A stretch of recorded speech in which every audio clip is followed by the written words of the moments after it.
ओम नमो भगवते वासुदेवाय।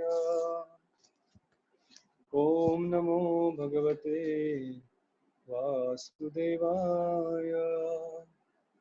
ओम अज्ञानतिमिरन्धस्य ज्ञानाञ्जनशलाकया चक्षुरुन्मिलितं येन तस्मै श्रीगुरवे नमः। श्रीचैतन्यमनोभीष्टं स्थापितं येन भूतले स्वयं रूपा कदा मह्यं ददाति स्वपदान्तिकम्। नमो ॐ विष्णुपादाय कृष्णपृष्ठाय भूतले श्रीमते भक्तिवेदान्त स्वामिनिति नामिने। नमस्ते सारस्वती देवे गौरवाणी प्रचारिणे निर्विशेष शून्यवादी पाश्चात्यदेशतारिणे। जय श्री कृष्ण चैतन्य प्रभु नित्यानंद श्री अद्वैत गदाधर भक्तवृंद। हरे कृष्णा कृष्णा कृष्णा हरे हरे, हरे राम राम राम हरे हरे। हरे कृष्णा। सभी भक्तों का आज की इस गीता के सत्र में स्वागत करते हैं। तो कल सुबह यहाँ पर एक बहुत अच्छा भागवतम क्लास हुआ जिसमें कथाकार कह रहे थे कि भक्ति का जो मार्ग है वो जो अपने आचार्य है रघुनाथ दास गोस्वामी, उन्होंने एक पुस्तक लिखा है जिसका नाम है मन शिक्षा, जिसमें खास करके अपना जो मन है उस मन को वो समझाते हैं कि तुझे कैसी भक्ति करना है। तो उसको लाड से प्यार से कुछ उपदेश उनको देते हैं जिससे कि मन भक्ति में लग जाए। तो उसमें से एक उपदेश वो बता रहे थे। उस मन शिक्षा में एक श्लोक आता है जहाँ पर कहते हैं असत चेष्टा कष्ट विकट पाशालिभिरिह प्रकामम कामादि प्रकट पथ पाथि व्यतिकरई। इसमें लिखते हैं कि हमारा जो भक्ति का मार्ग है ये बहुत ही सरल मार्ग है और बहुत ही प्रकाशमान मार्ग है। भक्ति का जो रास्ता है ये बहुत ही सीधा साधा और बहुत ही आसानी से इसके ऊपर चल सकते हैं। जैसे भागवतम कहता है कि कोई व्यक्ति अगर आंखें बंद करके भी इस रास्ते पे दौड़े तो भी अपने गंतव्य स्थान तक पहुंच जाएगा। धावन निमिल्लवा नेत्रे न स्खलेत न पतेत यदि। तो अगर कोई आंखें बंद करके भी इस मार्ग पे दौड़ेगा तो भी कभी गिरेगा नहीं। तो ऐसा ही भक्ति का मार्ग है। लेकिन वो कहते हैं उसमें एक मुश्किल है। ये मार्ग तो बड़ा ही प्रकाशमान है, दैदीप्यमान है, सरल है, सहज है, किंतु इस मार्ग में जगह जगह पर बहुत सारे लुटारू लोग खड़े हैं जो हमारे भक्ति के मार्ग पे हमें आगे चलने नहीं देते या फिर हमें बीच में रोक कर रख लेते हैं या हमारे पास जितनी भी भक्ति है उसको लूट लेते हैं। तो कहते हैं कि ये लुटारू लोग कौन है? तो कहते हैं ये 6 लोग है टोटल, इनकी बड़ी गैंग है और भी कई सारे इनके दोस्त हैं और उनके जो प्रमुख व्यक्ति है उसका नाम है प्रकामम, यानी जो प्रमुख है वो काम स्वयं है, लस्ट। तो कहते हैं ये lust, anger, greed, pride, envy, illusion, यानी काम, क्रोध, लोभ, मद, मत्सर, ये सारे जो है दंभ इत्यादि, ये बहुत सारे जो अनर्थ है, ये अनर्थ हमें भक्ति में आगे बढ़ने नहीं देते। भले हम कितने भी स्पीड में दौड़ने का प्रयास कर रहे हैं, ये अनर्थ हमें पीछे से पकड़ के रखते हैं। गले बधवा, वो हमारे गले को बांध के रखते हैं। जैसे कोई कुत्ते के गले में कैसे बेल्ट डलते हैं, कुत्ता भाग सकता है लेकिन जितना बेल्ट छोड़ेंगे उतना ही, जितना रस्सी ढीला करेंगे उतना ही भाग पाएगा। तो वैसे हमारे ये अनर्थ जो हृदय में, वो हमको पकड़ के रखते हैं और आगे तक दौड़ने नहीं देते। तो वो कहते हैं कि इसके ऊपर उपाय क्या है? तो कहते उपाय बहुत ही आसान है। उपाय क्या है? भगवान को प्रार्थना करो। बोलते नहीं। राधारानी को प्रार्थना करो। बोलते नहीं। चैतन्य महाप्रभु को प्रार्थना करो। बोलते नहीं। नित्यानंद प्रभु को प्रार्थना करो, नहीं। बोले फिर किसको प्रार्थना करूं? तो वो कहते हैं गले बद्ध्वा हन्ने अहम इति बकभित वर्त्म पगणे। वो कहते हैं कुरुत्वम फुटकारा। तो आप क्या कीजिए, अगर आप इस तरह से अनर्थ की वजह से अटक जाते हैं तो आपको जोर से चिल्लाना पड़ेगा। क्या चिल्लाना पड़ेगा? हन्ने अहम, I am being killed, they are killing me, they are catching me, ये मुझे पकड़ रहे हैं, रोक रहे हैं, मुझे बचाइए। बोले किसके तरफ चिल्लाना है, ये किसके प्रति हमको ये आवाज लगानी है? तो कहते हैं बकभित वर्त्म पगणे। बकभित यानी कृष्ण, कृष्ण के जो भक्त है, वो भक्त इस मार्ग में जिस तरह पुलिस रहते हैं, हाईवे पुलिस, वैसे जो भक्तगण है वो हाईवे पुलिस है। और अगर आप भक्तों को पुकारेंगे तो तुरंत ये सारे जो लुटारू लोग हैं वो भाग जाएंगे, और ये भक्तों की पुलिस आपको सेफ जगह पर पहुंचा देगी, और भक्ति में और आप आगे फिर प्रगति कर सकते हैं। तो ये जो भक्तों का संग है, ये हमें भक्ति में हर समय लगता है और हमें सारे अनर्थों से भी बचाएगा। तो इसलिए भक्तों के साथ अच्छा संबंध होना, तो बता रहे थे कथाकार की we should be at a shouting distance from devotees. भले हम भक्तों की कितने भी दूर चले जाए, क्वारंटाइन भी हो जाए या फिर लॉकडाउन हो जाए, किंतु अगर समस्या में है, भक्ति में कहीं बाधा आ रही है, तो कम से कम इतना हमने भक्तों के साथ रिश्ता बना के रखना चाहिए कि कभी भी उनको पुकार सकते हैं, और वो हमें अच्छी तरह से जानने की वजह से हमें तुरंत उसमें से बाहर निकाल सकते हैं। तो इस तरह महाप्रभु कहते हैं। तो इसलिए आप सब लोग जो संग दे रहे हैं एक दूसरे को, और हम सब ले रहे हैं संग ये रोज की गीता के प्रवचन में, तो ये बड़ा महत्वपूर्ण है। क्योंकि how to develop relationship with devotees, तो वो कहते हैं कि जब हम साथ में आकर कॉमन स्पिरिचुअल एक्टिविटीज करते हैं, सामुदायिक साधना करते हैं, सामुदायिक श्रवण करते हैं, एक साथ आकर भक्ति करते हैं, तो हमारा एक दूसरे के साथ रिलेशनशिप अपने आप बन जाता है। जितने भी ग्रुप में अभी लोग मुझे दिख रहे हैं, यहाँ पर 28 लोग दिख रहे हैं आज, सब लोग आए हैं। तो हम सब क्या है, हम सबके लिए जो बचे हुए 27 लोग हैं वो वैष्णव पुलिस है, जो हमें हमारे 6 अनर्थों से बचाएगी। तो अनर्था तो 6 ही है, पुलिस अपने पास 27-28 है, तो फिर बचने के चांसेस ज्यादा है। लेकिन अगर हमारे इन भक्तों के साथ संबंध नहीं है, अच्छा रिलेशनशिप नहीं है, तो अभी अच्छा समय अपने पास, क्योंकि अपने पास बहुत टाइम है, तो भक्तों को फोन कर सकते हैं, अपने रिलेशनशिप को आगे बढ़ा सकते हैं, हालचाल पूछ सकते हैं, जो कृष्ण कथा आपने पढ़ी सुनी उसको शेयर कर सकते हैं, उन्होंने क्या पढ़ा, वो कैसे अपने आप को प्रेरणा दे के रख रहे हैं, क्या उन्होंने आज भक्ति के कार्य किए, इसके बारे में भी चर्चा हो सकती है। तो इस तरह से ददाति प्रतिगृह्णाति, हम गुह्यम आख्याति परिस्थिति से अपना वैष्णव संबंध बना के रखेंगे, तो वैष्णव लोग हमें हमारे कठिन परिस्थिति में जरूर बचाएंगे। ये सब हमको तो अनुभव है ही, किस तरह से वैष्णव ने हमें अभी तक सारे कठिन परिस्थितियों से बचा है। तो वही वैष्णव के चरणों में दंडवत प्रणाम करके इस 13वें अध्याय को आगे हम चर्चा आरंभ करते हैं।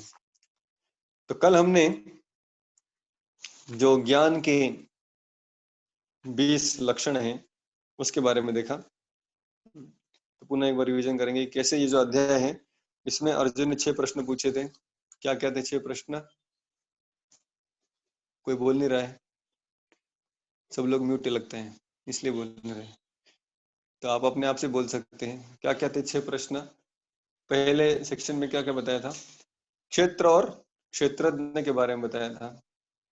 दूसरे सेक्शन में ज्ञान और ज्ञेयम के बारे में बताया, और तीसरे सेक्शन में पुरुष और प्रकृति के बारे में बोलने वाले हैं, और फिर आखिरी सेक्शन में ज्ञान चक्षु, इस तरह से जिस व्यक्ति को ज्ञान प्राप्त होगा वो कैसे दुनिया को देखता है। तो ज्ञान पहला जो था क्षेत्र और क्षेत्रज्ञ, तो वो हमने देख लिया पहले दिन, 3 दिन पहले। इसमें क्षेत्र मतलब शरीर, क्षेत्रज्ञ मतलब आत्मा और परमात्मा। फिर हमने देखा आत्मा और परमात्मा में क्या फर्क है, उनके अंदर ज्ञान की फर्क है, नियंत्रण का फर्क है, कि एक आत्मा सिर्फ अपने शरीर के बारे में ज्ञान या नियंत्रण है उसके पास, किंतु परमात्मा के पास सारे शरीरों का ज्ञान और नियंत्रण है।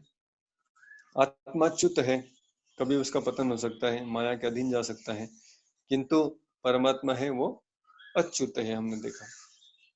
फिर दूसरे सेक्शन में हमने देखा कि ज्ञानम क्या है। तो ज्ञानम के हमने 20 तत्व देखे जो अमानित्व में चला होता है। अमानित्वम, अदम्भित्वम, अहिंसा, क्षांति, राजवम, आचार्योपासनम, शौचम, स्थैर्यम, आत्मविनिग्रह। तो 8 से लेकर 12वें श्लोक में ज्ञान के अलग अलग पहलू बताए गए, सद्गुण बताए गए, जो सद्गुणों से हम ज्ञान प्राप्त कर सकते हैं। प्रभुपाद कहते हैं इन सब 20 गुणों में सबसे महत्वपूर्ण गुण कौन सा है? मयि च अनन्य योगेन भक्ति अव्यभिचारिणी। जो भगवान की शुद्ध विशुद्ध भक्ति करते हैं उन्हें अपने आप ही बाकी के 19 गुण है वो प्राप्त हो जाते हैं। तो अगर हम भगवान की भक्ति में रत हुए, नवधा भक्ति में, श्रवणम कीर्तनम इत्यादि, तो अपने आप ही बाकी के गुण भी हमें प्रकट होंगे। तो फिर हमने चर्चा की भक्ति के पहले गुण आते हैं या भक्ति के बाद गुण आते हैं।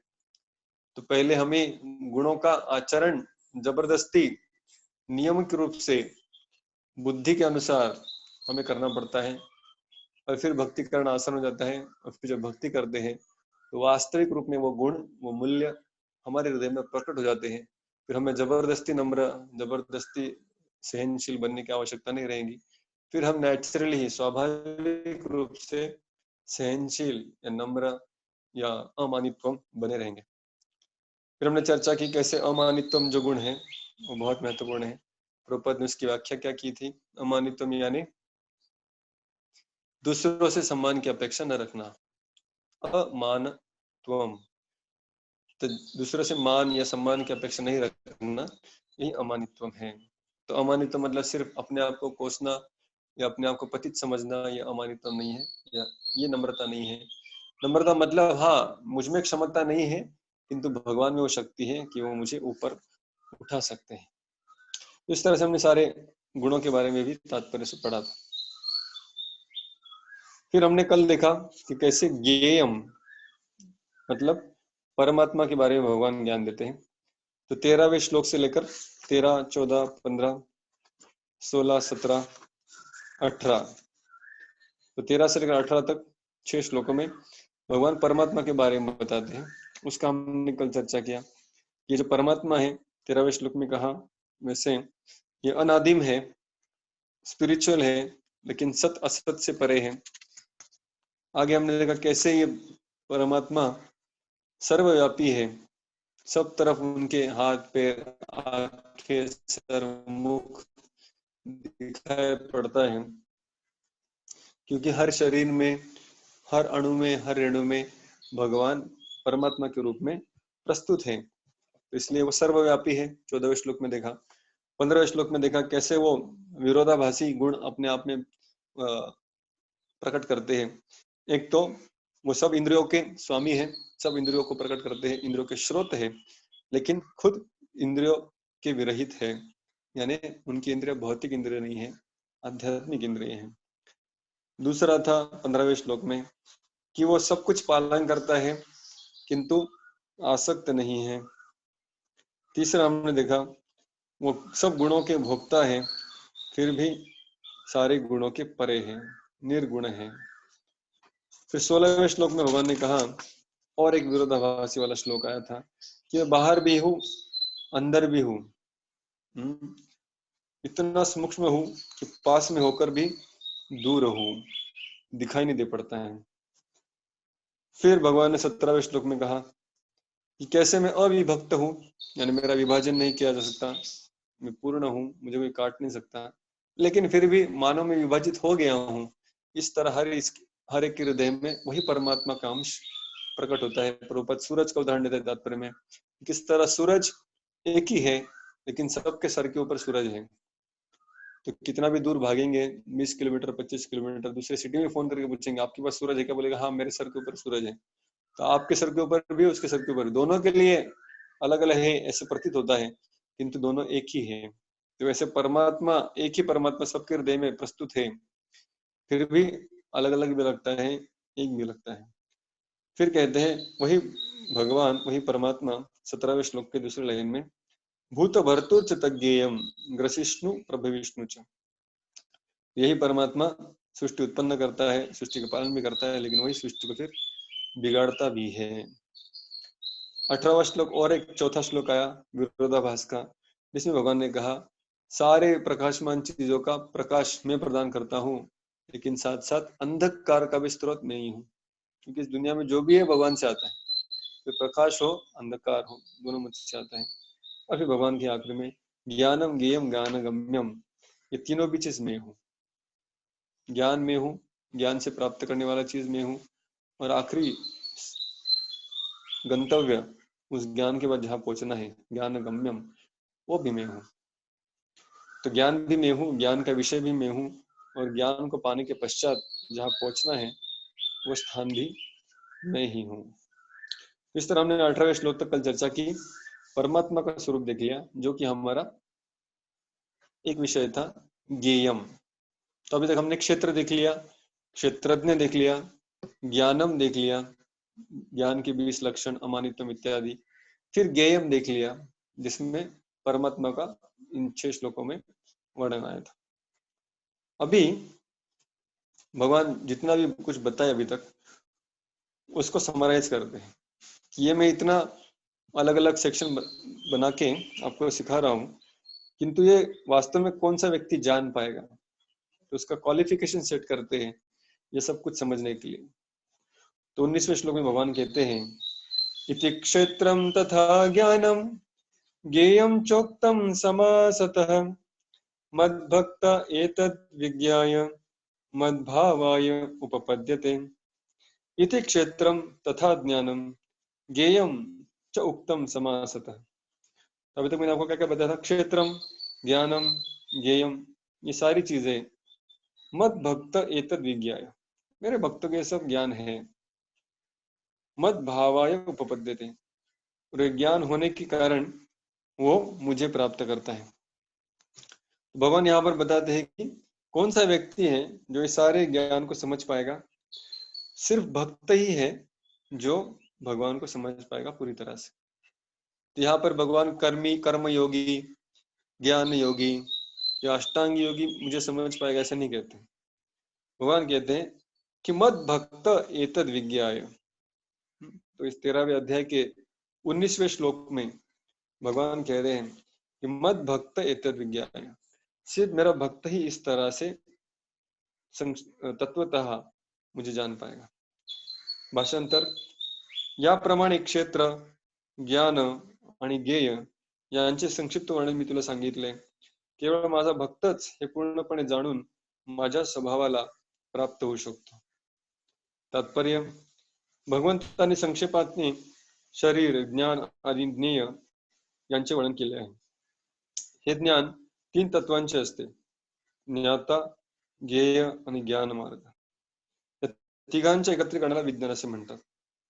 तो ज्ञाता मतलब जो जान लेने का प्रयास कर रहा है वो ज्ञाता, ज्ञेय जिसे जानने का प्रयास कर रहा है वो, और वो पद्धति जिससे वो जानने का प्रयास कर रहा है वो पद्धति मतलब ज्ञान मार्ग। तो 3 प्रॉपर यहाँ पर कह रहे हैं कि जो जानने वाला मतलब ज्ञाता, जिसे जानना है वो ज्ञेय, और जो जानने की पद्धति है, प्रणाली है, प्रोसेस है, उसको कहते हैं ज्ञान मार्ग। और ये तीनों को जो समझ ले ठीक से उसको कहते हैं विज्ञान। अनन्य भगवत भक्त प्रत्यक्षपणे परिपूर्ण ज्ञान जाणू शकतात। तो जो भगवान के अनन्य भक्त हैं, विशुद्ध भक्त हैं, वही भगवान को पूरी तरह से इन सब तत्वों को ठीक से समझ सकते हैं। इतर हे जाणण्यात असमर्थ आहेत, तो भक्तों को छोड़कर और कोई इसे जान नहीं सकता। अद्वैतवादी म्हणतात की अंतिम अवस्थेत ही तिन्ही तत्व एक होतात, परंतु भक्त याचा स्वीकार करीत नाहीत। आपले मूळ कृष्ण भावनाभाई स्वरूप जाणणे म्हणजे ज्ञानाचा विकास हो। प्रभुपाद कह रहे जो अद्वैतवादी है, अद्वैत यानी दो नहीं, अद्वैत एक ही है, सब कुछ एक ही है, मतलब आप भी एक है, मैं भी एक हूँ।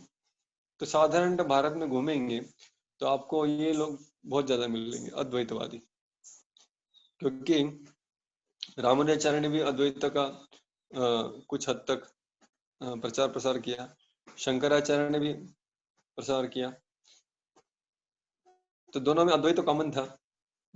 लेकिन रामानुजाचार्य ने विशिष्ट अद्वैत कहा कि अद्वैत है लेकिन इसमें कुछ द्वैत भी है, मगर शंकराचार्य ने पूरा कंप्लीट अद्वैत का ही ज्ञान बताया था।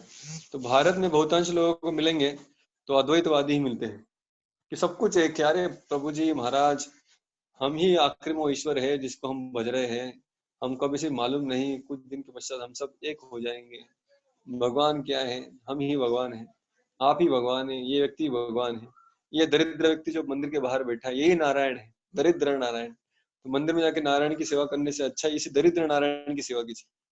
तो इस तरह से लोग अलग अलग उसका तात्पर्य निकालते हैं।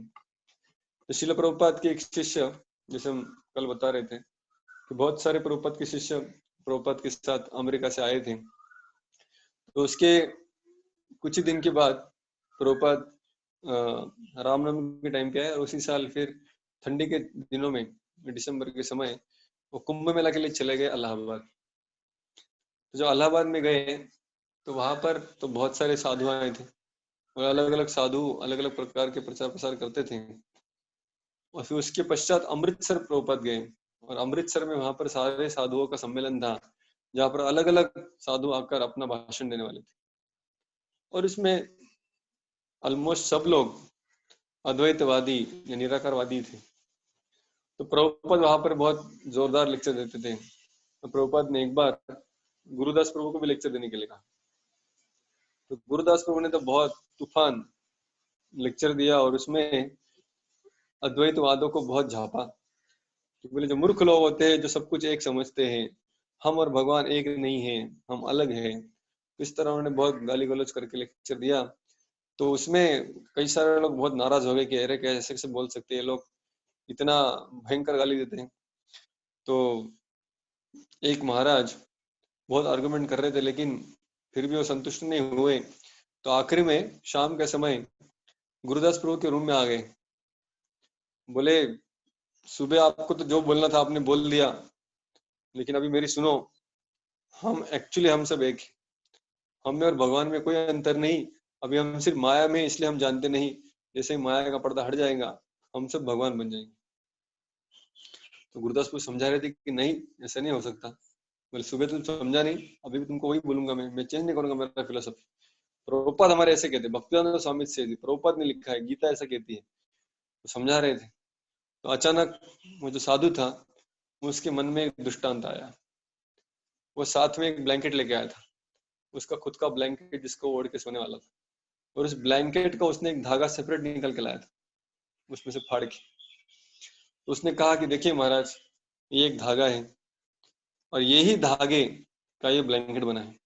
तो ये धागा और ये ब्लैंकेट, इसमें क्या अंतर है? कोई अंतर नहीं, दोनों समान ही है। ये भी धागा है, ये धागे है, कोई अंतर नहीं इसमें। तो गुरुदास प्रभु तो बहुत खुश हो गए। बोले उदाहरण तो अच्छा दिया है, लेकिन गलत आदमी के सामने दिया है।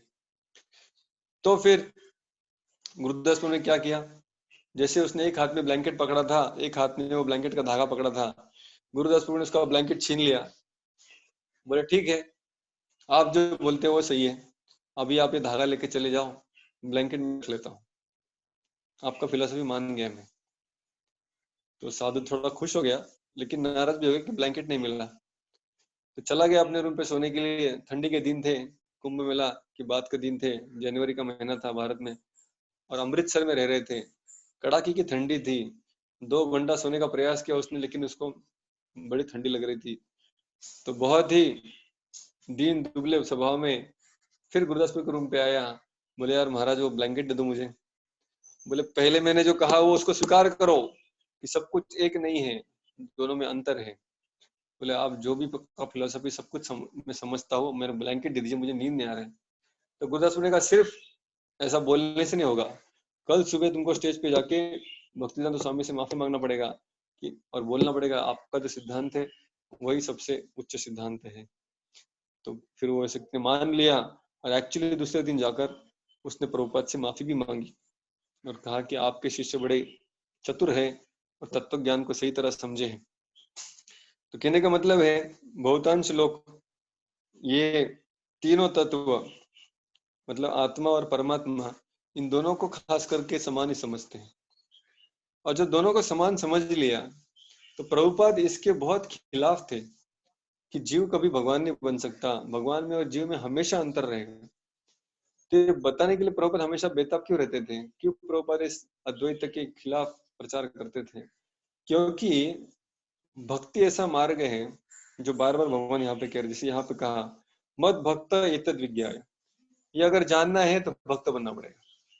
तो जैसे हमने पिछले अध्याय में देखा था, सबसे श्रेष्ठ योगी भक्त है, छठे अध्याय के आखिर में देखा था सबसे अच्छा योगी भक्त है। तो इस तरह अलग अलग जगह भगवान ही स्वयं कह रहे कि भक्ति करो भक्ति करो भक्ति करो।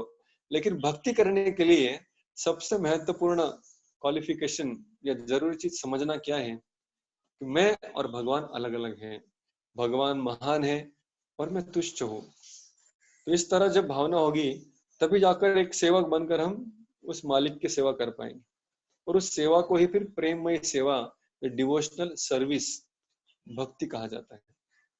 तो भक्ति करने के लिए ये बहुत मूलभूत है समझना कि हम और भगवान कभी भी एक नहीं थे, अभी भी एक नहीं है, और भविष्य में भी कभी एक नहीं होंगे।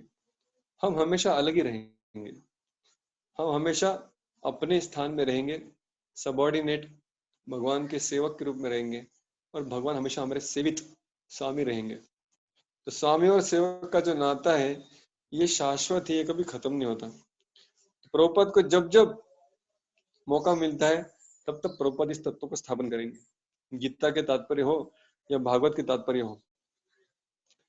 तो इसलिए हमें यह समझना बहुत जरूरी है, क्योंकि प्रभुपाद इसे बार बार लिख रहे हैं। प्रभुपाद यहाँ पर कहते हैं ये तीनों तत्व अलग अलग हैं, लेकिन अद्वैतवादी लोग कहते हैं ये तीनों एक ही है, परंतु भक्त इसका स्वीकार नहीं करते हैं।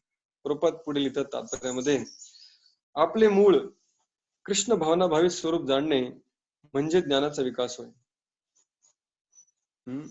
अपना जो ओरिजिनल, जैसे मायावती लोग कहते हैं कि हम भगवान ही हैं, भूल गए बस। प्रभुपाद कहते हैं हम भगवान नहीं, हम भगवान की नित्य दास है, लेकिन भूल गए। तो अपना जो नित्य दास्यत्व है, अपना जो मूल स्वरूप है, उसका पुनः जागृत करना, उसको कहते हैं ज्ञान का विकास। आपण भौतिक भावनेने बद्ध झालो आहोत, आणि जेव्हा आपण आपली सारी भावना अथवा चेतना कृष्ण भावनामय कार्यामध्ये संलग्न करतो तेव्हा आपल्याला वास्तविक ज्ञानाची प्राप्ति होती। तो अभी फिलहाल हम बद्ध जीव हैं, हमें इतना ज्ञान नहीं है, विस्मरण हो चुका है।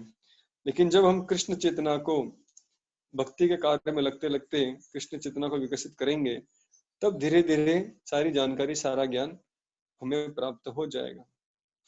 प्रभुपाद पुढे लिहितात, दुसऱ्या शब्दात सांगायचे तर भक्ति योगाला पूर्णत्वाने जाणण्याची प्राथमिक पायरी म्हणजे ज्ञान आहे। तो जैसे हमने 7वें अध्याय की शुरुआत में चर्चा की थी, 7वें अध्याय को हमने क्या शीर्षक दिया था, उसका शॉर्टकट क्या बनाया था, याद है आप लोग को? शॉर्ट फॉर्म बनाया था हमने 7वें अध्याय के विषय को कैसे याद रखना है, जो भक्ति का पहला अध्याय है उसको याद रखने के लिए हमने एक्रोनिम बनाया था 4 अक्षर का। क्या था वो? HEAD, head. तो हम तभी हमने चर्चा की थी कि भक्ति में प्रवेश करने के लिए पहले दिमाग ठिकाने पे होना चाहिए। दिमाग ठिकाने पे होना चाहिए मतलब भगवान के बारे में सही सही पहले ज्ञान होना चाहिए। मैं कौन हूँ, भगवान कौन है, हम में क्या अंतर है, कौन स्वामी है, कौन सेवक है, कब तक सेवक बनते रहना है। तो ये शाश्वत संबंधों को जब तक हम जानेंगे नहीं, उसका ज्ञान नहीं मिलता। भगवान की शक्तियां क्या है, कितने वो भक्तों को प्यार करते हैं, ये सारा ज्ञान जब तक शास्त्र से मिलता नहीं तब तक भक्ति में प्रवेश नहीं हो सकता। प्रभुपाद वही यहाँ पे वापस लिख रहे हैं कि भक्ति योग को पूर्णत्व से अपने जीवन में स्वीकार करने के लिए पहला कदम क्या है? पहला कदम है कि हम इस ज्ञान को प्राप्त करें, समझे पहले चीजों को ठीक से। जब तक हमें इंग्रेडिएंट्स, जैसे कोई भी अगर कभी कभी होता है ना अपने घर में, कभी कभी माता बीमार है, कभी मदर बीमार है, तो फिर कभी सिस्टर आ जाती है उसके घर से, बोले ठीक है मैं कुकिंग करती हूँ। और जब तक सिस्टर है तब तक मम्मी ने अपना सारा घर का अरेंजमेंट सारा चेंज करके रखा है, या फिर नए घर में चले गए तो किचन का सारा सेटिंग चेंज हो गया, नया किचन आ गया, किचन ट्रॉली लग गई है, और अभी उसको यही मालूम नहीं कि सामान का है। भले वो बहुत बड़ी एक्सपर्ट कुक है, लेकिन अभी उसको इंग्रेडिएंट्स का आ रहा है कि उसका ही चिंता है। तो उसका तो पहला कुकिंग में उसको सारा टाइम 90% टाइम चीजों को ढूंढने में जाता है। 4 डब्बे खोलेगी तो उसको मिलेगा, अरे इसमें दाल किधर है, फिर और 4 डब्बे खोलेगी तो फिर पता चलेगा ये किधर है, शक्कर कहाँ है, फिर और 4 डब्बे खोलेगी तो पापड़ कहाँ है। तो ऐसे ढूंढते ढूंढते उसको टाइम चला जाएगा। तो पहले तो उसे सब वो ज्ञान लेना पड़ेगा कि कहीं पे कहाँ पे क्या है, उसके बाद सेवा आरंभ होगी। तो वैसे ही भक्ति में सेवा में भी पहला स्टेप है श्रवणम।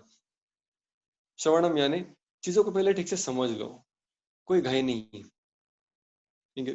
पहले हम ठीक चीजों को पहले ठीक से समझ लें, समझने के पश्चात धीरे धीरे सेवा में अपने आप को लगाए, ताकि उस ज्ञान को फिर हम साक्षात्कार के रूप में प्रकट कर पाए, उस ज्ञान का विज्ञान बने, वो इंफॉर्मेशन कुछ ट्रांसफॉर्मेशन कर पाए। जप करना, भगवान की सेवा करना, तो ये सब में सबसे पहली सेवा है श्रवणम, कि नहीं। अगर कोई समझो, मान लीजिए जैसे आपने देखा होगा मुन्ना भाई एमबीबीएस नाम का एक मूवी आया था, संजय दत्त का, काफी फेमस मूवी था। तो उसमें एक सीन था जिसमें संजय दत्त, जो कि बड़ा ही समाज सेवी मनोभाव का दिखाया गया है, तो वो देखता है पहले दिन जब कॉलेज में एंट्री मारता है कि मुझे यार लोग रोज उधर बिठा के रखते हैं एनाटॉमी डिसेक्शन हॉल में या लेक्चर हॉल में, और वहां पर 3-3 4-4 घंटा रोज पढ़ाते ही रहते हैं। और वो देखता है कि हॉस्पिटल में कितने सारे पेशेंट हैं जो लाइन में खड़े हैं और उनका कुछ नहीं हो पा रहा है, और इतने सारे डॉक्टर बैठ के सिर्फ सुन रहे पढ़ रहे हैं। तो गुस्से में आता है, क्लासरूम में प्रवेश करता है, बोलता है क्या कर रहे हो निकम्मे लोग, नालायक लोग, इतना पैसा भर के इतना पढ़ाई करके यहाँ पे आए हो, जाओ पहले पेशेंट की सेवा करो, पेशेंट उधर मर रहे हैं और तुम लोग यहाँ बैठ के गप्पे मार रहे हो। तो क्या अगर वहां से वो लोग सब बच्चे उठेंगे फर्स्ट ईयर के, सेकंड ईयर के, और वो अगर जाके ओपीडी में आईपीडी में पेशेंट्स का ट्रीटमेंट करना चालू करेंगे, ऑपरेशन करना चालू करेंगे, तो क्या सच में वो सेवा होगी? वो सेवा होगी ही नहीं, क्योंकि उनके पास अभी आधा अधूरा ज्ञान है। अपेंडिक्स काटने के लिए बोलेंगे किडनी हाथ में आ जाएगी, या फिर खांसी ठीक करने के लिए जाएंगे डायरिया हो जाएगा पेशेंट को, कौन सा दवाई कब देना है, कौन सा दवाई के साथ कौन सा मिक्स करना है, ये सब मालूम नहीं।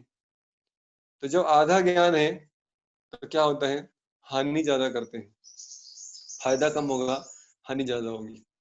तो इसलिए हमें पहले चीजों को समझ लेना चाहिए।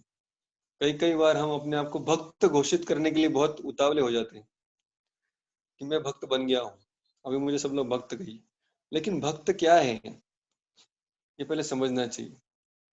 जब हमें पता चलेगा कि भक्त कौन होता है, तब हम कभी अपने आप को भक्त कहेंगे नहीं, क्योंकि भक्त का स्तर बहुत ऊंचा है। तो इसलिए प्रभुपाद यहाँ पर कह रहे हैं पहला स्टेप है इस ज्ञान को लो, पहले समझ लो चीजों, कम से कम हमें इतना समझना चाहिए भगवान का स्तर क्या है, हम कौन है, प्रकृति कैसे काम करती है। तो ये 3 जो तत्व हमने 3 दिन से चर्चा कर रहे हैं, पूरे गीता में इन तत्वों के ऊपर ही चर्चा है कि ईश्वर, जीव, प्रकृति कैसे काम करते हैं, कौन किसकी शक्ति है, कौन किसके अधीन है, कौन किसके अधिपति है, अधिष्ठाता है, किसका किसके ऊपर नियंत्रण है, किसका शाश्वत संबंध एक दूसरे के साथ कैसा है। तो ये जब तक पता नहीं चलेगा तब तक हम ठीक से भक्ति नहीं कर पाएंगे। अगर हम आधे अधूरे ज्ञान से भक्ति करने भी जाए तो कभी कभी हमारी वजह से दूसरों को हिंसा हो सकती है, कभी कभी ऐसा होता है। तो इसलिए हमें श्रवण को बहुत महत्व देना आवश्यक है। श्रवण ये पहला स्टेप है। कभी कभी जो भक्त भक्ति को ठीक से समझे नहीं, वो कभी कभी भक्ति करते हैं और उनको लगता है मुझे देखकर बाकी लोग भक्त बनने चाहिए, लेकिन मैं इतना प्रचार कर रहा हूँ लेकिन कोई भक्त बन ही नहीं रहा। बाहर को छोड़ दो, घर वाले भी मुझे देख के भक्त बनने के लिए इच्छुक नहीं है। तो कभी कभी ऐसा प्रभाव होता है तो समझना चाहिए कुछ तो मेरे भक्ति में गड़बड़ है, शायद मैं ठीक से समझ के भक्ति नहीं कर रहा हूँ। एक तो बहुत उतावला हो गया हूँ या बहुत उदास हो गया हूँ, उत्साह बहुत ज्यादा हो गया है या बहुत कम हो गया है। तो दोनों में से कोई डायग्नोसिस होगा। इसलिए प्रभुपाद बार बार कहते हैं मार्गदर्शन चाहिए। मार्गदर्शन होगा तो फिर हम श्रवण करेंगे, श्रवण करेंगे तो पता चलेगा अरे क्या गलती हो रहा है, कैसे कार्य करें। तो इसलिए पहिला स्टेप प्रभुपाद कहते हैं भक्ती योगाची पूर्णत्वाने जाणण्याची प्राथमिक पायरी म्हणजे ज्ञान आहे। 15वें अध्याय याचे स्पष्ट वर्णन करण्यात आले। आगे आने वाले अध्याय में ये सब ज्ञान का वर्णन होने वाला है। सारांश, मनुष्य जाणू शकतो की महाभूतानी पासून प्रारंभ होणाऱ्या आणि चेतना धृती मध्ये शेवट होणाऱ्या 6व्या आणि 7व्या श्लोकामध्ये पंचमहाभूतांच्या आणि जीवनाच्या व्यक्त होणाऱ्या विशिष्ट लक्षणांचे वर्णन करण्यात आले। तो जो हमने 24 तत्वों का गिनती किया था वही था वो 6ठे और 7वें श्लोक में। पंच महाभूत मतलब पृथ्वी, अग्नि, जल, वायु, आकाश और चेतना धृति, ये उसके विकार, इसके बारे में हमने पहले चर्चा की थी। तो ये सारे तत्व हैं, यही जीवन में हमको दिखाई देते हैं, यही क्षेत्र के भाग हैं। यांच्या संयोगीकरणामुळे क्षेत्र बनते हैं। तो जो 24 तत्व है उनको मिलाकर क्या बनता है? क्षेत्र बनता है। तो पंच महाभूत, 10 इंद्रिया, 11वां मन, फिर 5 इंद्रियों के विषय रूप, स्पर्श, रस, गंध, शब्द, और फिर हमने देखा मन, बुद्धि और अव्यक्त यानी प्रधान। तो ये सब थे, ये 24 तत्वों से क्षेत्र बनता है, या अपना शरीर बनता है या प्रकृति बनती है। और प्रभुपाद कह रहे सारांश में अमानित्वपासून प्रारंभ होणाऱ्या आणि तत्वज्ञानार्थ दर्शन मध्ये अंत होणाऱ्या 8 ते 12 श्लोकांमध्ये आत्मा आणि परमात्मा दोन्ही क्षेत्र ज्ञानना जानण्याच्या ज्ञान मार्गाचे वर्णन करण्यात आले। तो 8 से 12 में ज्ञान के बारे में वर्णन हो चुका है। तो प्रभुपाद रिवाइज कर रहे हैं, अभी तक हमने क्या देखा। उसी के पश्चात अनादिमत परमम 13 से लेकर 18वें श्लोक तक आत्मा परमात्मा के भगवंतांचे वर्णन करण्यात आले। तो परमात्मा का खास करके वर्णन इन श्लोकों में हुआ है। तो देखिए यहाँ पर हमने जो विश्लेषण, हमने जो चैप्टर का डिवीजन किया था वो प्रभुपाद ने इस जगह पे दिया है, तो वहां से हमने भी लिया है। तो ये सारे प्रभुपाद के ही आइडियाज हैं, कैसे चैप्टर को डिवाइड करना चाहिए, कौन से सेक्शन में क्या क्या दिया गया है। याप्रमाणे 3 तत्वांचे वर्णन करण्यात आले आहे, क्षेत्र, ज्ञान मार्ग आणि आत्मा व परमात्मा। तो अभी तक हमने क्या देखा प्रभुपाद? क्षेत्रम देखा हमने, ज्ञानम देखा और क्षेत्रज्ञ देखा और ज्ञेयम देखा। ज्ञानम, ज्ञेयम, क्षेत्र, क्षेत्रज्ञ, 4 हमने देख लिए। प्रभुपाद कह रहे हैं या ठिकाणी विशेष करून सांगण्यात आले की केवळ अनन्य भगवत भक्त या 3 तत्वांना यथार्थ रूपाने जाणू शकतो। ये सारे 3 या 4 जो भी जिसको जिस तरह से हम गिने, वो सबको बारे में जानकारी पूरी तरह से कब मिलेगी? जब हम भक्ति में पदार्पण करेंगे। म्हणून भक्तांसाठी भगवद्गीता ही पूर्णपणे उपयुक्त असते आणि त्यांनाच परम लक्ष्याची म्हणजेच भगवान श्री कृष्णाच्या स्वभावाची प्राप्ती होते। तो एक्चुअली गीता को कौन पढ़ सकता है? भक्त ही पढ़ सकते हैं, और कोई इसको समझ ही नहीं सकता। तो कई बार लोग पूछते हैं अरे महाराज बहुत बार पढ़ लिया घर पर, हमारे बुद्धि से हमने बहुत बार पढ़ा मगर समझा ही नहीं। कैसे समझेगा? भगवान ने कहा है इसमें सिर्फ भक्त ही समझ सकते हैं। तो पहले भक्ति में प्रवेश करना होगा, भक्तों का संग लेना होगा, नाम जप करना होगा, भगवान के दर्शन करने होंगे, उनको दंडवत प्रणाम करना होगा, प्रसाद ग्रहण करना होगा, सारी सहज क्रियाएं हैं। अगर ये करेंगे तो फिर धीरे धीरे धीरे भक्ति में प्रवेश करेंगे, और फिर पहले जो सिंपल ज्ञान है समझ में आएगा, फिर धीरे धीरे सारी गीता अपने पन्नों को जब खोलेगी तब एक एक तत्व धीरे धीरे समझ में आएगा। तो वो प्रभुपाद यहाँ पे कह रहे हैं। तो इसलिए भक्तों को समझना चाहिए जो गीता और भागवत है ये एक्चुअली हमारे लिए है, सिर्फ भक्त लोग इसको समझ सकते। बांट रहे हम बहुत, बांटना भी जरूरी है, लेकिन बांटने से भी ज्यादा जरूरी है इसको समझना, क्योंकि जिनको बांट रहे वो तो समझ नहीं पाने वाले। वो उसमें इतना होगा कि कम से कम गीता को स्पर्श करने से, गीता को अपने पास रखने से, गीता को कभी प्रणाम करने से, गीता जयंती के समय एक आध श्लोक पढ़ लिया तो पढ़ लिया, उसकी वजह से उनको कुछ अज्ञात सुकृति प्राप्त होगी, और उस अज्ञात सुकृति की वजह से शायद धीरे धीरे उनको कभी तो भक्ति मिलेगी।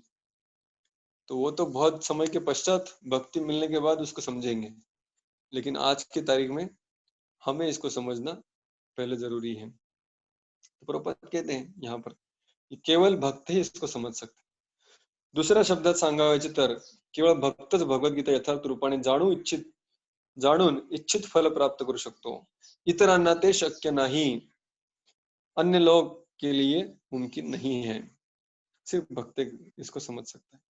तो ये 13.19 mark the verse, very important श्लोक का, जिसमें भगवान कह रहे हैं ये जो ज्ञान है सिर्फ भक्त ही समझ सकते। तो अभी तक हमने ज्ञानम, ज्ञेयम, क्षेत्र, क्षेत्रज्ञ 4 विषय पूर्ण किए। अभी हम अगले जो बचे हुए 2 विषय है उनके साथ साथ चर्चा करेंगे कि पुरुष क्या है, प्रकृति क्या है, और पुरुष और प्रकृति के बीच में संबंध क्या है? तो हमने कल उदाहरण दिया था, पुरुष प्रकृति का सिंपल उदाहरण मतलब पति या पत्नी।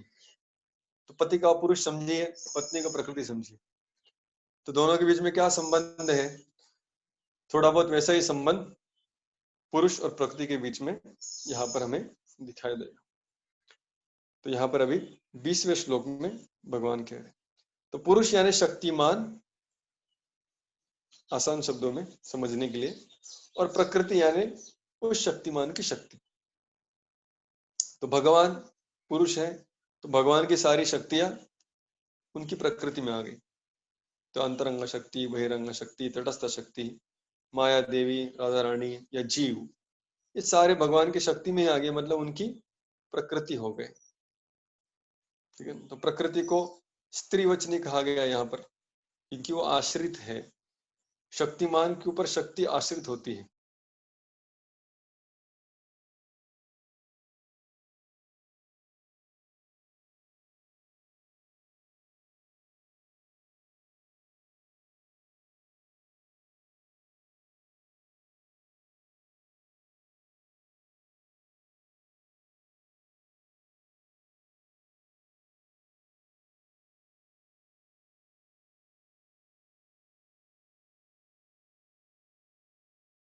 कृष्ण की जो शक्तियां हैं, आंतरिक शक्ति, बाहरिक शक्ति और तटस्थ शक्ति, तो ये तीनों शक्तियां मतलब उनकी प्रकृतियां हैं। तो भगवान के संपर्क में देखेंगे तो हम सब जीव भी उनकी शक्ति है, इसलिए हम भी उनकी प्रकृति है, हम भी उनके ऊपर आश्रित है, और वो हमारे पुरुष या स्वामी है। तो ये इंट्रोडक्शन के साथ वही हम अगले कुछ श्लोक पढ़ेंगे, इसमें और एक चीजें हमें स्पष्ट रूप से प्रकट हो जाएगी। तो 20वां श्लोक पढ़ेंगे हम। प्रकृतिम पुरुषम चैव विद्धि अनादि उभौ अपि विकारांश्च गुणांश्चैव विद्धि प्रकृति संभवान। प्रकृतिम पुरुषम च एव, प्रकृति और पुरुष ये दोनों भी, विद्धि अर्जुन तुम जान लो, अनादि ये दोनों भी अनादि है, उभौ अपि, उभौ यानी दोनों भी, तो दोनों भी अनादि है। बराबर है ना, क्योंकि पुरुष यानी कृष्ण, कृष्ण तो अनादि है, और कृष्ण जब से तब से उनके पास शक्तियां हैं, ऐसा नहीं कि उनको बाद में शक्तियां प्राप्त हुई। तो अनादि कृष्ण की शक्तियां भी अनादि है, तो इसलिए प्रकृति भी अनादि है और पुरुष भी अनादि है। विकारांश गुणांश विद्धि प्रकृति संभव।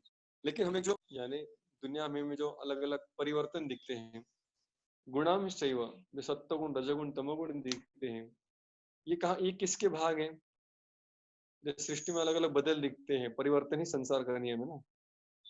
तो ये सारे परिवर्तन जो दिखते हैं संसार में, इस संसार में जो सत्वगुण, रजगुण, तमोगुण का प्रभाव दिखता है, तो ये तीन गुण का प्रभाव या उनकी वजह से होने वाले परिवर्तन, ये किसकी वजह से आते हैं? पुरुष की वजह से आते हैं कि प्रकृति की वजह से आते हैं?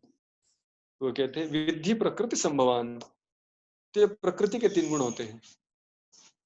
प्रकृति क्रियमाणानि गुण कर्माणि सर्वशः। तो प्रकृति के पास ही तीन गुण है। तो जो भगवान की बहिरंग शक्ति है, वो तीन गुणों की बनी हुई है। जैसे दुर्गा है, दुर्गा के पास क्या होता है? त्रिशूल होता है। तो त्रिशूल का एक अर्थ है कि उसमें आध्यात्मिक, आधिदैविक, आधिभौतिक क्लेश तो है ही, लेकिन साथ साथ तीन गुणों का भी प्रभाव है, और तीन गुण के प्रभाव इस दुनिया में अलग अलग परिवर्तन कराते हैं। भाषांतर प्रॉपर लिखते हैं, भौतिक प्रकृती आणि जीव हे दोन्ही अनादि असल्याचे जाण, त्यांचे विकार आणि तीन गुण हे भौतिक प्रकृतीपासूनच उत्पन्न होतात। तात्पर्य, या अध्यायातील ज्ञानाने मनुष्य शरीर आणि शरीराचे ज्ञाता दोन प्रकारचे आहेत, आत्मा आणि परमात्मा, ठीक है नहीं? क्षेत्र और क्षेत्रज्ञ। क्षेत्र कौन है? मनुष्य। क्षेत्रज्ञ कौन है? दो क्षेत्रज्ञ हमने देखा, आत्मा और परमात्मा। तो इस अध्याय में इसके बारे में हम जानते, प्रभुपाद कह रहे हैं शरीर एक कार्य क्षेत्र है, और ये भौतिक प्रकृति से बना हुआ है। देह धारण करने वाले और देह के कार्यों को उपभोग लेने वाले जीव यानी पुरुष है। तो अगर पूरी सृष्टि पकड़ेंगे प्रकृति के समान तो भगवान उसके लिए पुरुष है, लेकिन सिर्फ अपना शरीर पकड़ेंगे प्रकृति तो उसके लिए पुरुष कौन है? हमारा आत्मा। तो छोटा सा आत्मा छोटा सा पुरुष है, उसका एक कार्य क्षेत्र है, उसकी प्रकृति है, उसका शरीर, उसमें उसका नियंत्रण है। किंतु परम आत्मा या परम पुरुष कौन है? भगवान है। और उनकी शक्ति क्या है? पूरी प्रकृति, सारे शरीर, पूर्ण प्रकृति। यहाँ पर प्रपात कह रहे हैं अपने देह में छोटा सा आत्मा मतलब पुरुष है और हमारा देह यानी प्रकृति है। तो आणि परमात्मा असे दोन क्षेत्रज्ञ असतात, अर्थात जीव आणि परमात्मा या भगवंतांच्या दोन भिन्न अभिव्यक्ती आहेत। जीव म्हणजे भगवंतांचे शक्ती तत्व आहे, तर परमात्मा हा त्यांचा स्व अंश आहे। तो परमात्मा भगवान की शक्ति नहीं है, परमात्मा भगवान का एक स्वरूप है, स्व अंश है। लेकिन जो जीव है उसे कभी कभी विभिन्न अंश या भगवान की विभिन्न अलग पृथक एक शक्ति है जो उनसे सेपरेट अलग से है, लेकिन परमात्मा भगवान का ही स्वरूप है। तो परमात्मा और आत्मा को हम एक कभी नहीं कह सकते। अब ये हमें चौथा या पांचवा फर्क मिला। तो अभी जहां पे आपने लिखा था आत्मा और परमात्मा का फर्क, उसमें इसको आप ऐड कर सकते हैं कि जो जीव है वो भगवान की शक्ति तत्व है, आत्मा भगवान का शक्ति तत्व है, उनकी शक्ति है, वो कई शक्तियों में से एक शक्ति है, जैसे तटस्थ शक्ति है ये। लेकिन परमात्मा भगवान का स्वयं अंश है, स्वांश है, ये भी उनके अंदर अंतर हो गया। आगे पर ऊपर लिखते हैं जीव आणि भौतिक प्रकृती दोघेही नित्य आहेत, अर्थात ते सृष्टीच्या उत्पत्तीपूर्वीही अस्तित्वात होते। जीव आणि भौतिक सृष्टी दोघेही भगवंतांचीच शक्ती आहेत, परंतु जीव हे पराप्रकृतीमधील आहेत। हे जगत व्यक्त होण्यापूर्वीही जीव आणि भौतिक प्रकृती दोन्ही अस्तित्वात होते। भौतिक प्रकृतीचा पुरुषोत्तम भगवान महाविष्णू मध्ये प्रलय होतो आणि जेव्हा आवश्यकता असते तेव्हा महत्त्वाच्या माध्यमातून ते प्रकट होते। त्याचप्रमाणे जीव ही महाविष्णू मध्ये असतात आणि ते बद्ध असल्या कारणाने भगवत सेवेपासून उन्मुख असतात। तो प्रभुपाद यहाँ पर कह रहे हैं कि पुरुष दो प्रकार के हैं, एक तो परमात्मा, एक आत्मा। लेकिन आत्मा जो है छोटा पुरुष है, उसकी प्रकृति मतलब उसका देह है। लेकिन ये आत्मा और प्रकृति में भी क्या अंतर है या क्या संबंध है, यहाँ पर बता रहे हैं कि ये दोनों भी भगवान की शक्ति है। जीव और प्रकृति दोनों भी ईश्वर की शक्ति है, लेकिन एक थोड़ी ऊंची शक्ति है, एक निचली शक्ति, एक पराशक्ति, एक अपराशक्ति। ये हमने 7वें अध्याय में लिख लिया था। और दोनों भी इसलिए अनादि है क्योंकि भगवान की शक्ति है, तो शक्ति भी अनादि है क्योंकि शक्तिमान भी अनादि है। तो जब प्रलय होता है तो भगवान की दोनों शक्तियां भगवान के पुरुष अवतार के स्वरूप महाविष्णु के अंदर चली जाती है। तो सारी प्रकृति की जो जितने भी इंग्रेडिएंट्स हैं, सारी प्रकृति भी भगवान के शरीर में समेट जाती है। और सारे जीव भी जो भी बचे, जो भगवत धाम नहीं गए, मुक्ति प्राप्त नहीं हुई, वो सारे जीव भी सुप्त अवस्था में महाविष्णु के शरीर में प्रवेश कर लेते। तो दोनों का भी अंत होता नहीं, वो महाविष्णु के शरीर में रहते हैं। और जब अगला सृष्टि होता है, उत्पत्ति होती है, तो पुनः महाविष्णु के अंग रंध्रों से प्रकृति बाहर आती है, महत्त्व उत्पन्न होता है, प्रधान उत्पन्न होता है, और फिर उससे महत्त्व और फिर अलग अलग ब्रह्मांड बनते हैं, और फिर भगवान जीवों को भी बाहर निकालते हैं, और फिर जीव अलग अलग शरीर धारण करते हैं। मतलब प्रलय के समय देखा जाए तो प्रकृति का भी पूरा नाश होता नहीं। प्रकृति अपने मूल स्वरूप में इन बेसिक एलिमेंट्स, सरल रूपों में वो महाविष्णु के अंदर रहती है। Law of conservation of energy, जैसे अभी हम मॉडर्न साइंस में देखते हैं कि एनर्जी कभी खत्म नहीं होती, एनर्जी ट्रांसफॉर्म हो सकती है लेकिन कभी खत्म नहीं होती। तो महाविष्णु के भी केस में यही है कि जीव शक्ति एज इट इज भगवान के शरीर में आके वास करती है। मटेरियल एनर्जी वो भी भौतिक शक्ति या प्रकृति जिसे कहते हैं हम यहाँ पर, वो भी भगवान के शरीर में जाकर वास करती है। दोनों का भी अंत नहीं होता, बोथ आर कंजर्व्ड। तो इसलिए दोनों अनादि है, दोनों शाश्वत है। तो ये दोनों के बीच में जो अंतर है ये यहाँ पर कृष्ण कह रहे हैं।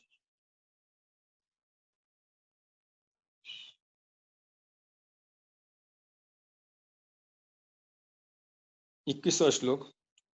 कार्य कारण कर्तृत्वे हेतु प्रकृतिरुच्यते पुरुष सुख दुःखानां भोक्तृत्वे हेतुरुच्यते। प्रकृती ही सर्व भौतिक कार्यकारणांना कारणीभूत असल्याचे म्हटले जाते, तर जीव या संसारातील विविध सुख दुःखांच्या उपभोगास कारणीभूत असल्याचे म्हटले जाते।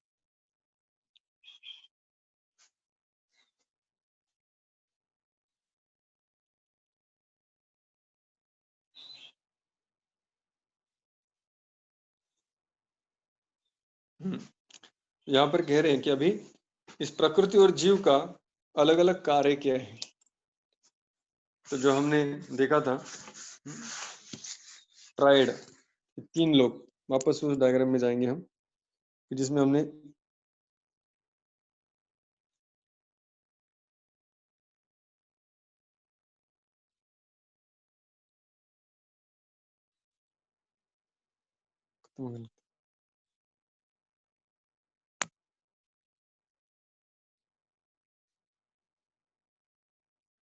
हरे कृष्ण। तो जो हमने डायग्राम देखी थी कि पुरुष कौन है, अभी इसमें हमने देखा था ईश्वर, जीव, प्रकृति। तो यहाँ पर अभी इसको भी हम पुरुष कह सकते हैं, जीव को, और ईश्वर को भी पुरुष कह सकते हैं। जो जीव है वो छोटे पुरुष है। तभी प्रभुपाद या भगवान यहाँ पर इन श्लोकों में जीव एज अ पुरुष, मतलब जीव को यहाँ पर पुरुष समझकर जीव और प्रकृति में क्या संबंध है उसको समझा रहे हैं। तो फॉर प्रैक्टिकल पर्पजेस अभी इस अध्याय में इस जगह पर इस जीव को ही पुरुष समझा जा रहा है, और ये कैसे प्रकृति के साथ कार्य करता है वो यहाँ पर सिखाया जाएगा। तो अभी हम क्या देख रहे हैं ये सेक्शन में, पुरुष और प्रकृति इसका क्या संबंध है वो देख रहे हैं। तो अभी तक हमने क्या देखा, तो पहले श्लोक में हमने देखा कि ये दोनों जो है इनमें एक समानता है। समानता क्या है कि दोनों अनादि है।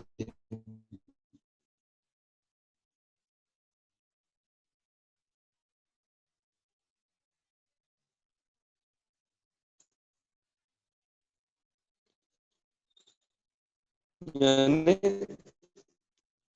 दोनों में भी जो क्वालिटीज है कि जो भी विकार हमें दिखाई देते हैं और खास करके त्रिगुण दिखते हैं वो प्रकृति के हैं। ये हमने 20वें श्लोक में देखा। अभी हम 21वें श्लोक में जा रहे हैं। कार्य कारण कर्तृत्व हेतु प्रकृति उच्यते पुरुष सुख दुःखानां भोक्तृत्व हेतु उच्यते। तभी यहाँ पर इन दोनों का जो रोल है वो क्लियर होने वाला है। यहाँ पे वो कह रहे हैं प्रकृति ही सर्व भौतिक कार्य कारणांना कारणीभूत असते, तर जीव हा संसारातील विविध सुख दुःखांच्या उपभोगास कारणीभूत असल्याचे म्हटले। तो अगर आपको याद होगा हमने 5वें अध्याय में भी इसके बारे में चर्चा की थी कि 3 कर्ता कौन है और तीनों के कार्य क्या है। तो आपको याद होगा ईश्वर, जीव, प्रकृति। जीव का कार्य क्या है, इच्छा करना, बराबर। ईश्वर का कार्य क्या है, अनुमति देना, और प्रकृति का कार्य क्या है, सहायता देना। Soul desires, Lord sanctions and prakriti facilitates. तो अभी प्रकृति यहाँ पर क्या कर रही है, फैसिलिटेट करती है, यानी जो भी साधन लगेंगे वो सारी साधन फैसिलिटी प्रोवाइड करेगी। तो वही श्लोक में कहा गया है कार्य कारण कर्तृत्व हेतु प्रकृति रुच्यते।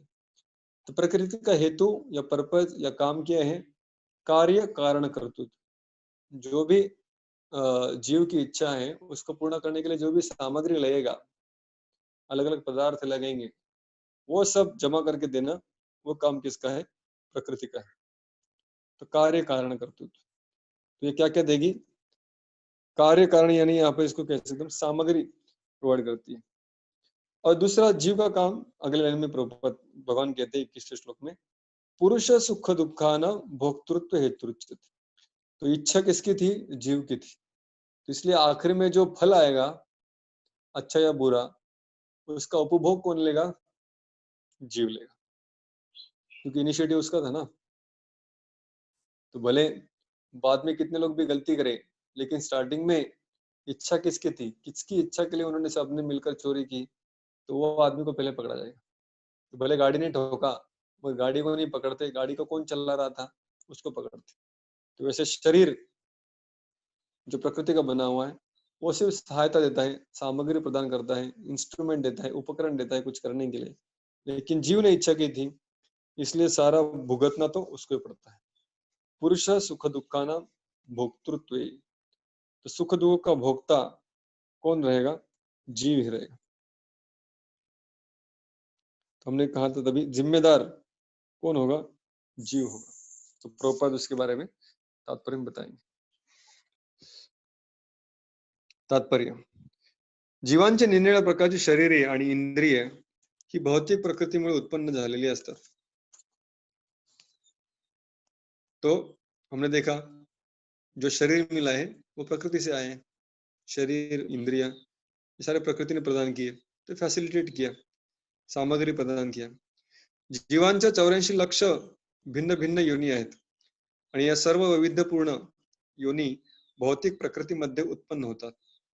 तो अलग अलग प्रकार का मॉडल जो भी आपकी इच्छा के अनुसार वो प्रदान करेगी, तो सामग्री सहायता करेगी।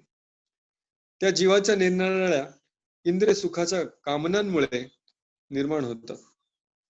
तो अब ये क्यों दिया उसको ऐसा शरीर? क्यों मुझे ऐसा शरीर दिया? भारत में, पालघर में, डहाणू में, सफाड़ा में क्यों जन्म दिया? अरे आपने वैसी इच्छा की थी, आपकी जो भी इच्छाएं थी वो सारी पूर्ण करने के लिए अभी आपको जो शरीर दिया है वही बराबर मॉडल कस्टमाइज बना के आपको दिया है। इसलिए कोई भी दो व्यक्ति समान नहीं है। क्यों? सबकी इच्छाएं अलग अलग है, सबकी इच्छाएं पूर्ण करने के लिए कस्टमाइज वैयक्तिक मॉडल बना के दिया आपको कि ये शरीर कब तक चलेगा, काला होगा, गोरा होगा, सीधे बाल होंगे, करली हेयर्स होंगे, कौन से घर में जन्मेगा, कितना पढ़ाई कर पाएगा, कितनी बुद्धि होगी, कितना आईक्यू होगा, ये सारा बराबर क्या पसंद होगा, क्या नापसंद होगा, कितना शक्ति होगा, कितना बुद्धि होगा, तो ये सब कस्टमाइज बना के दिया है, क्योंकि हमारी जो भी इच्छा थी उसकी वजह से। तो प्रकृति ने सिर्फ दिया, मगर ऑर्डर देने वाले कौन है? हम। ऑर्डर सप्लायर, वेटर, वो सिर्फ प्रकृति है। तो आखिर में बिल किसको भरना पड़ेगा फिर? वेटर ने लाया काउंटर के ऊपर से, लेकिन वेटर बिल नहीं भरता है। जिसने ऑर्डर दिया, जिसने इच्छा की खाने की पहले, उसको बिल भरना पड़ेगा। इसलिए जीव ने इच्छा की और उसकी इच्छा के अनुसार प्रकृति ने सिर्फ उसको अलग अलग प्रकार के 84 लाख प्रकार के देह उत्पन्न करके प्रदान कर दिए। आणि या प्रकारे तो कोणत्या ना कोणत्या तरी देहामध्ये वास करावयाची इच्छा करते। जेव्हा त्याला निरनिराळ्या प्रकारचे देह प्राप्त होतात, तेव्हा तो निरनिराळ्या प्रकारचे सुखदुःखे भोगतो। त्याच्या या भौतिक सुखदुःखांना तो स्वतःच मुळीच कारण नसून त्याचे शरीर कारणीभूत असते। कारणीभूत मतलब यहाँ पर सामग्री प्रदान कर, कारण देने वाला, कार्य कारण कर्तृत्व उस दिशा में प्रभुपाद कह रहे हैं। त्याच्या मूळ स्थितीमध्ये निसंशय आनंदच असतो। तो जीव जब इस भौतिक सृष्टि के संपर्क में आता है, तभी उसमें ये सारी इच्छाएं प्रकट होती है। तो उस दृष्टि से देखेंगे तो भौतिक सृष्टि के संपर्क में आने से ये सारी चीजें प्रकट हो रही है, मगर उसका अगर मूल स्वभाव देखेंगे, उसका मूल स्वभाव ऐसे भौतिक इच्छाओं का नहीं है या नहीं था। उसका मूल स्वभाव क्या था? भगवान की सेवा करने का था। त्याच्या मूळ स्थितीमध्ये निसंशय आनंदच असतो, सच्चित आनंद, म्हणूनच ती त्याची स्वरूप स्थिती आहे। भौतिक प्रकृतीवर प्रभुत्व गाजवण्याच्या त्याच्या इच्छेमुळेच तो या भौतिक जगतामध्ये असतो। आध्यात्मिक जगतामध्ये अशा गोष्टीचा प्रश्न उद्भवत नहीं। तो बहुत इंपॉर्टेंट ये समझना, प्रभुपाद जो लिख रहे हैं यहाँ पर, कि ये बंधन चालू कब हुआ। बहुत बार लोग प्रश्न पूछते हैं, मैं अडकलोच कसा पण, क्यों मैं बंधा हूं यहाँ पर। जैसे एक साधु महाराज के पास एक व्यक्ति आया और उसने कहा कि महाराज माया बहुत है। तो महाराज ने कहा बराबर है, माया तो खतरनाक है। बोले मुझे माया से छुड़ाओ।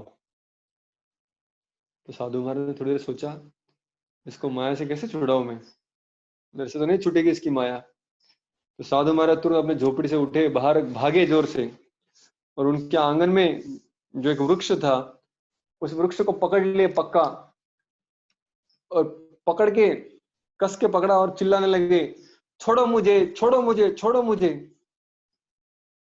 तो व्यक्ति कहने लगा, महाराज किसी ने आपको पकड़ा नहीं, आपने उस वृक्ष को पकड़ा है। तो महाराज कहे कि यही आपकी स्थिति है।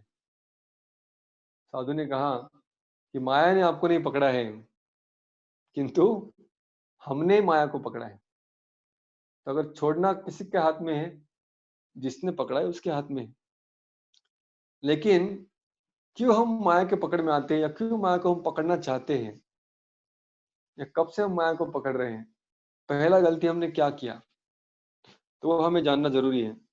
तो जीव जो है वो तो मुख्य रूप से बहुत ही सच्चिद आनंद है, और उसका कुछ माया के साथ संबंध ही नहीं है, माया उसके ऊपर हावी हो ही नहीं सकती। किंतु ये जीव जब प्रकृति के साथ अपनी पहचान बनाता है,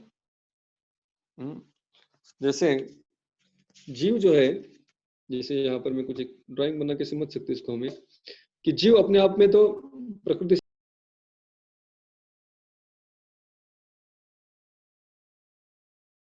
से अलग, अपने आप में संतुष्ट है, सच्चिदानंद है, भगवान की सेवा कर रहा है। लेकिन फिर जीव क्या करता है, भगवान से अलग रहकर प्रकृति के साथ अपनी पहचान बना लेता है। कहता है कि नहीं, मैं ही शरीर हूँ। क्योंकि भले हम शरीर के अंदर है, लेकिन शरीर के अंदर रहते हुए भी हमारे आत्मा का अलग से अस्तित्व है। वो शरीर के साथ चिपका नहीं है, अलग है वो, उसका पूरा स्वभाव ही अलग है, वो अलग चीजों से बना है। वो इस अ, मलमूत्र के शरीर के साथ वो अटक ही नहीं सकता। वो सच्चिद आनंद है, सूक्ष्म है, अलग डायमेंशन में है। किंतु उसके पास इच्छा करने की शक्ति है। जब ये जीव माया के साथ भोग करने की इच्छा करता है, ये भोग करने की इच्छा फेविकॉल है, और ये फेविकॉल अभी इस जीव को प्रकृति के साथ जोड़ देगा। तब तक जीव अलग है, प्रकृति अलग है। जैसे ही जीव भोग करने की इच्छा भगवान से अलग रहकर स्वतंत्र रूप से जब भोग करने की इच्छा करेगा, वो इच्छा मतलब वो फेविकॉल है, वो मजबूत जोड़ है। तो ये जब होगा, भौतिक विषयों में भोग करने की जब जीव को इच्छा होगी भगवान को छोड़कर, तब ये प्रकृति जब अब अलग थी, अब ये प्रकृति उस जीव को पूरी तरह से घेर लेगी, और ये जीव इस इच्छा के द्वारा प्रकृति के साथ ज्वाइंट हो जाएगा। अभी ये माया के प्रभाव में आ गया। तो हालांकि दिखने में ऐसे लग रहा है कि प्रकृति ने, माया ने जीव को घेर लिया है, लेकिन खींचा किसने, जीव ने। तो जीव ने इच्छा की, अगर ये इच्छा निकल जाए, अगर ये बॉन्डिंग, ये ग्लू अगर खत्म हो जाए, तो जीव पुनः यहाँ से बाहर निकल सकता है और अपना अलग से अस्तित्व बना सकता है, और फिर भक्ति में लग सकता है। और उसके लिए क्या छोड़ना होगा, अंदर भोग छोड़ना। ठीक है, तो एक भजन है, आर के नो माया जाले पड़ी तो ची जीव मीना। तो इसमें जैसे भक्तिनाथ ठाकुर ने भजन लिखा है, तो उसमें वो कहते हैं कि जीव एक मछली की तरह है, जो पानी में रहता है। तो पानी में रहना जीव का, मछली का साधारण स्वभाव है, नेचुरल कंडीशन है। लेकिन आर केनो माया जाले पड़ी तोछी जीव मीन, जीव जो एक मीन की तरह है, माया के जाल में अटक जाता है। तो माया के जाल में मछली कब अटकती है, जब वो मछली कुछ जाल में लटके हुए खाद्य पदार्थों को खाने की इच्छा करती है, और फिर वो उस जाल के चंगुल में अटक जाती है।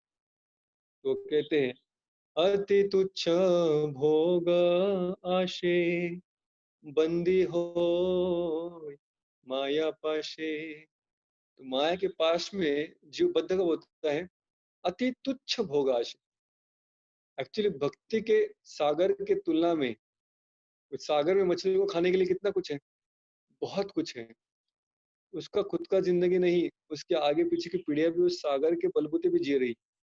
लेकिन इतना सब कुछ होने के बाद भी उस सड़े हुए अन्न को जो उस जाल में लटका है या उस बेट में लटका है, उसको खाने के लिए वो इच्छा करती है। इसलिए भक्तिविनोद ठाकुर कहते हैं अति तुच्छ भोगाश। बोले इतना मेजबानी सामने रखा है भगवान के साथ संबंध में, भगवत धाम में, वैकुंठ में, उसको छोड़कर अति तुच्छ भोगाश बंदी होए माया पाश। फिर वो माया पाश में बद्ध हो।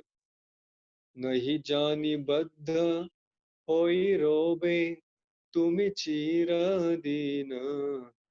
और समस्या ये है कि जब उस मायाजाल में अटक भी जाता है, उसको समझ भी नहीं आता कि मैं अटक गया हूँ।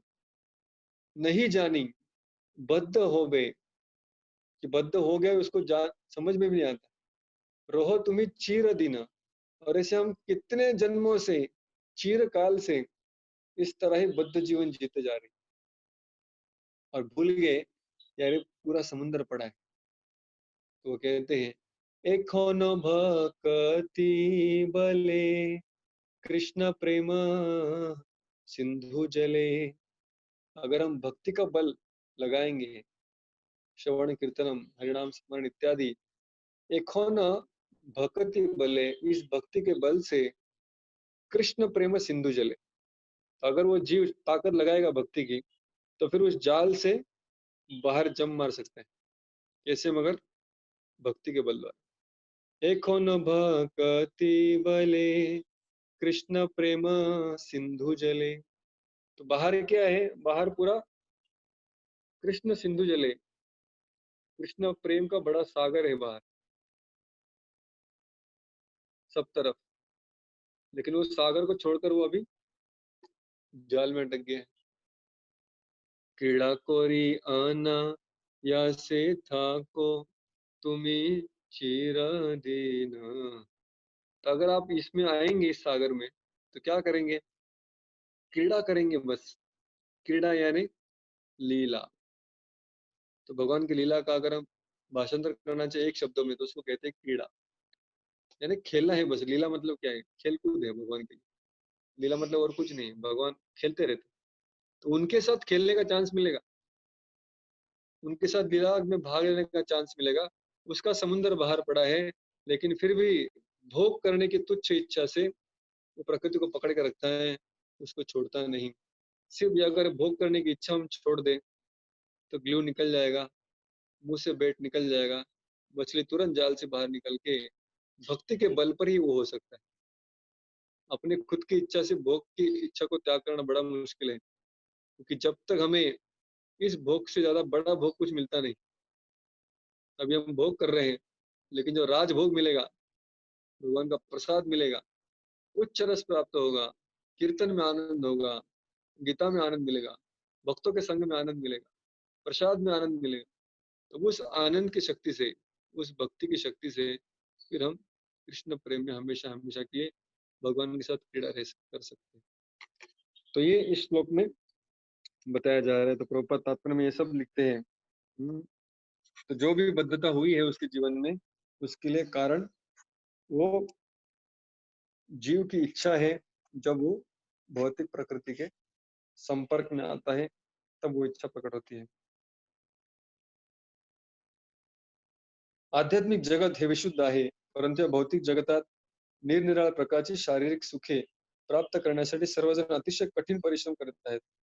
अधिक स्पष्टपणे म्हणता येईल की हे शरीर म्हणजे इंद्रियांचा परिणाम आहे।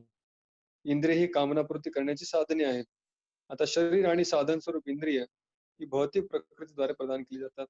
आणि पुढील श्लोकावरून स्पष्ट होईल की जीवाला आपल्या गतकाळातील इच्छा आणि कर्मानुसार सुखकारक अथवा दुःखकारक परिस्थिती प्राप्त होते।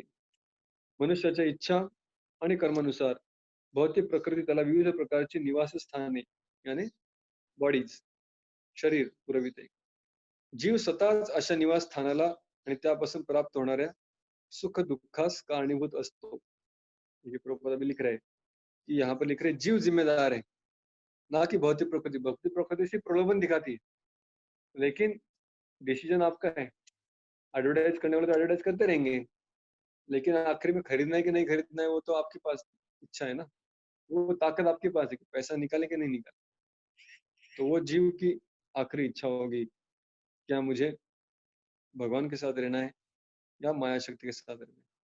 एकदा का विशिष्ट प्रकारचा देह प्राप्त झाला की जीव प्रकृतीच्या अधीन होतो, और एक बार वो उसने देह प्राप्त कर लिया तो फिर पूरी तरह माया से आविष्ट हो जाएगा। फिर माया जो कहेगी, प्रकृति का जो गुण होंगे, जो नियम होंगे, उस तरह चलना होगा, है कि नहीं? जैसे अभी कुछ कुछ लोगों को जैसे कोरोना पॉजिटिव आ गए तो उनको क्वारंटाइन में रखा जाता है। जब तक घर पर है तब तक स्वतंत्र है, अपने सारे रिश्तेदारों के साथ रह रहे हैं, जो भी चाहिए वो खा रहे पी रहे, क्रीड़ा चल रही है, उत्सव चल रहा है रोज रोज। लेकिन जैसे क्वारंटाइन हो जाएंगे तो मालूम नहीं, आजू बाजू लोग पहचान वाले भी नहीं होंगे, आजू बाजू वाले लोग बदलते रहेंगे, कभी पॉजिटिव होने का डर रहेगा, कभी बीमारी बढ़ती जाएगी उसका डर होगा, कोई स्वतंत्र नहीं होगा। तो ये भी भौतिक जगत की तरह ही है। तो अगर हम भगवान ने दिए हुए नियमों का पालन करेंगे और भगवान के घर में रहेंगे, ठीक है, स्टे होम स्टे सेफ, और भगवत धाम में अगर रहेंगे तो ही सेफ रहेंगे। प्रभुपाद कहते भक्ति में जो एक बार आरंभ करेगा तो वो भी फिर वैकुंठ में ही प्रदान करने के लिए पात्र हो जाता है। तो वो हमें स्टे होम स्टे सेफ का फॉर्मूला गीता भी हमें देती है कि किस तरह इस माया के अधीन नहीं, किंतु भगवान के साथ रहने की इच्छा करो। तो एक बार हम इस देह को प्राप्त कर लिए तो फिर प्रकृति के सारे गुण हमारे ऊपर लागू हो जाते हैं। कारण शरीर हे जड पदार्थ असल्यामुळे प्रकृतीच्या त्रिगुणानुसार नियमानुसार कार्य करते। तो एक बार शरीर के अंदर आ गए तो शरीर के नियम चलेंगे। जैसे एक बार क्वारंटाइन हो गए तो क्वारंटाइन के नियम लगेंगे, जब तक घर पर है तब तक स्वातंत्र्य है। त्यावेळी जीव प्राकृतिक नियम बदलने इतपत सामर्थ्यशाली नसतो। तभी आप इच्छा करिए कुछ फायदा नहीं कि नहीं मुझे बूढ़ा नहीं होना है, नहीं वो शरीर बूढ़ा होगा, उसका जो नियम है वो चलता रहेगा। नहीं मरने का नहीं है, शाश्वत जीने का है, मुझे मत मारो, मुझे बचाओ, नहीं बचा पाएंगे। एक बार शरीर धारण कर लिया तो शरीर के साथ सारा पैकेज है, वो सारा सब कुछ स्वीकार करना ही पड़ेगा। उदाहरणार्थ, जर एखाद्या जीवाला कुत्र्याचे शरीर प्राप्त झाले तर त्याने कुत्र्याप्रमाणे वागलेच पाहिजे। उसको भी अपनी जीवा बाहर निकाल के करना ही पड़ेगा, दुम हिलाना ही पड़ेगा, मालिक की सेवा करनी पड़ेगी, गली में भोंकना ही पड़ेगा, रात को चिल्लाना ही पड़ेगा, ये सब करना पड़ेगा। तो इतर काही करू शकत नाही। वो नहीं कह सकते नहीं नहीं अभी मैं बिल्ली जैसा म्याऊं करता हूँ, नहीं उसको कुत्ते जैसा भौंकना ही पड़ेगा। स्वतंत्रता चली गई, जब तक शरीर ने प्राप्त केले तब तक स्वतंत्रता आहे। जर जीवाला डुकराचे शरीर प्राप्त झाले, हरे कृष्ण, तर त्याला डुकराप्रमाणे विष्ठा खाण्यास आणि वागण्यास भाग पडतो। अगर उसको सुअर का शरीर प्राप्त हुआ तो सुअर की तरह ही डाइट करना पड़ेगा। कोई बोले नहीं नहीं मुझे पकौड़ा दो, गुलाब जामुन दो, ये सब नहीं मिलेगा, विष्ठा ही खानी पड़ेगी। एक्चुअली देखा जाए तो विष्ठा खाने में हमें भी आनंद आएगा तभी, क्योंकि शरीर ही उस तरह का रहेगा और हम भी बड़े चाव से गर्मा गर्म विष्ठा के ऊपर हमारी मेजबानी फीस्ट मनाएंगे। परंतु सर्व परिस्थितीत परमात्मा हा आत्म्याबरोबर असतो। भले हम कितने भी शरीर बदल ले, हमारा दोस्त, हमारे पिता परमात्मा के रूप में हमेशा उस आत्मा की बाजू में बैठे रहते। वेदांमध्ये याचे पुढील प्रमाणे वर्णन करण्यात आले आहे। द्वा सुपर्ण सयुजा सखाय, भगवंत जीवाच्या प्रती इतके कृपाळू असतात, सर्व परिस्थितीत ते परमात्मा रूपाने त्याला सदैव साथ। तो भगवान का कितना दया है कि भले ही ये जीव मूर्खता की तरह अलग अलग देह प्राप्त करते रहता है, ये अच्छा नहीं लगा दूसरा लेता है, वो नहीं तो तीसरा, तीसरा नहीं तो चौथा, ऐसे कोटि कोटि उसने देह बदल लिए। कितना ट्रायल मारेगा, कितना प्रयास करेगा, कौन से देह में मजा आता है, लेकिन किधर ही मजा नहीं आ रहा है। मगर ये सब जर्नी में, ये सारे प्रवास में भगवान उसका साथ नहीं छोड़ते। कभी लोग कहते हैं क्यों भगवान ने हमें इतना दुख में जगत में डाला, तो भगवान ने सिर्फ तुमको नहीं डाला, साथ में वो भी आए हैं और आपके बाजू में ही है। टर्न करो चेहरा तो वो सारा मार्ग दिखाएंगे, लेकिन उनकी तरफ देखना ही नहीं है तो वो क्या कर सकते। जब तक आप उनकी तरफ मुड़ के देखेंगे नहीं, तब तक वो कोई सहायता नहीं कर पाते। तो ये प्रकृति का और पुरुष का, यहाँ पर जीव का कैसे संबंध आता है, उसके बारे में 21वें श्लोक में कहा कि जो प्रकृति है वो सहायता करती है, सामग्री प्रदान करती है, वो जो जीव है वो इच्छा के अनुसार निर्णय लेता है और सारे दुख सुख या दुख भुगतते रहता है। प्रभुपाद ने उसका सविस्तर चर्चा तात्पर्य में किया। आगे जाएंगे हम। पुरुष प्रकृतिस्थो ही भुंक्ते प्रकृतिजान गुणान कारणं गुण संगस्य सत असत योनि जन्मसु। अभी और डिटेल में बता रहे हैं कि ये पुरुष और प्रकृति या जीव और प्रकृति कैसे कार्य करते हैं एक दूसरे के साथ। तो जो प्रकृति है उसके 3 गुणों की बनी है। और जब ये 3 गुणों वाली प्रकृति के पीछे ये जीव भागने लगता है, उसके 3 गुणों का तो स्पर्श इसको होगा ही। ठीक है। तो वैसे ही प्रकृष पुरुष प्रकृतिस्थो ही, जब ये पुरुष या जीव प्रकृति के अंदर रहने लगता है, जैसे हमने यहाँ पर अभी देखा, ये जीव जो है अभी प्रकृतिस्थ हो गया है। जैसे हम कहते हैं गृहस्थ, गृहस्थ यानी कौन, जो घर के अंदर रहता है उसको गृहस्थ कहते हैं। अब ये जीव, ये पुरुष किसके अंदर रह रहा है, प्रकृति के अंदर रह रहा है, वो क्या बन गया अभी, प्रकृतिस्थ। वही भगवान यहाँ पे कर रहे हैं, पुरुष प्रकृतिस्थ हो ही, और वहां पर रह के करता क्या है वो, भूंगते, भूंगते यानी भोग करता है। क्या भोग करता है, प्रकृति जान गुणान, प्रकृति से जन्मे हुए जो 3 गुण है उनका भोग लेता है। कभी रजोगुण का भोग लेता है, कभी तमोगुण का भोग लेता है, कभी सत्वगुण का भोग लेना चाहता है। ठीक है ना। कभी हम कोई चित्रकार है, कलाकार है, कुछ नई नई चीजें बनाने में, नए नए बिल्डिंग खड़ा करने में, नए नए आर्किटेक्चर, नए नए सिविल डिजाइन, नए नए सॉफ्टवेयर, नए नए एप्स, ये सब बनाने की जो इच्छा है, जब बहुत चीजें प्राप्त करने की, ये भी मुझे चाहिए, वो भी मुझे चाहिए, सब क्या है, रजोगुण। तो रजोगुण का आधार से भोग करने का, विलास विलास करने का प्रयास करता है। या फिर अभी भोग भोग करके थक गया तो फिर तमोगुण में अपने आप को भोग करने का प्रयास करता है। बहुत दारू पी लेता है, या इंटॉक्सिकेटेड हो जाता है, मदमत्त हो जाता है, अहंकारी हो जाता है, लोगों के ऊपर क्रोध करता है, हिंसा करता है, या फिर ज्यादा से ज्यादा सो जाता है। तो सोने से भी क्या कर रहे हैं, तामसिक गुण का प्रभाव में आ रहा है, उसमें से भोग लेने का प्रयास करते हैं। सोऊंगा अभी बस 10 घंटा 12 घंटा। तो बहुत सारे लोग लॉकडाउन में भी करने के लिए कुछ नहीं है, जीवन में कोई ध्येय नहीं है, तो सोते जा रहे हैं बस। रात को सोते 1-2 बजे, दूसरे दिन उठते 3-4 बजे दोपहर को। मेरी बहन को मैंने फोन किया, उसके बच्चे भी ऐसे कर रहे हैं। तो ये सब क्या है, चलो अभी बाहर नहीं जा सकते, रजोगुण का भोग नहीं ले सकते, तो तमोगुण का भोग लेंगे, तमोगुण का भोग लेते हैं। रात रात जगते हैं, पूरे दिन भर सोते हैं, तो क्या तमोगुण का एंजॉयमेंट ले रहे हैं। कुछ लोग होते सत्वगुणिक भोग करना चाहते हैं, लेकिन बहुत सारा पढ़ाई करना है, बहुत पुस्तक पढ़ना है, ज्ञान बढ़ाना है, ये करना है, वो करना है, तो सत्वगुण में भी भोग मिलता है, मगर वो थोड़ा क्वालिटी वाला भोग है। लेकिन जब इस तरह से, भले वो सत्व हो, रज हो या तमो हो, इस तरह से प्रकृति में रहने वाला पुरुष जब ये प्रकृति से उत्पन्न होने वाले 3 गुणों का भोग करेगा, तो जब ये जीव, जैसे डायग्राम में दिखा है, जब ये जीव इस प्रकृति से कुछ चीजें प्राप्त करने का प्रयास करे, इस प्रकृति का एंजॉयमेंट, इसका भोग करने लगेगा, जिसके अंदर 3 गुण है, तो प्रकृति थोड़ी शांति में बैठेगी, वो उसको देगी कुछ ना कुछ रिटर्न में। वो क्या देगी उसको, तो अगला लाइन कहता है, कारणम गुण संगस्य सत असत योनि जन्मसु। ये जो गुणों का संग है, अस्य कारणम, ये कारण बन जाता है, ये कारणीभूत होता है उस जीव को सत असत योनि में जन्मसु, जन्म प्राप्त करने। जब पुरुष प्रकृति में रहकर प्रकृति के 3 गुणों का भोग करने का प्रयास करेगा, तब ये गुणों में जो संग कर रहा है, ये गुणों के संग के वजह से उसको सद या असद योनि प्राप्त हुई। जैसे कोई नॉर्मल अनइन्फेक्टेड पेशेंट है, हेल्दी पेशेंट, जब वो कोरोना वाले पेशेंट से हाथ मिलाएगा तो क्या होगा? उसको भी कोरोना हो जाएगा।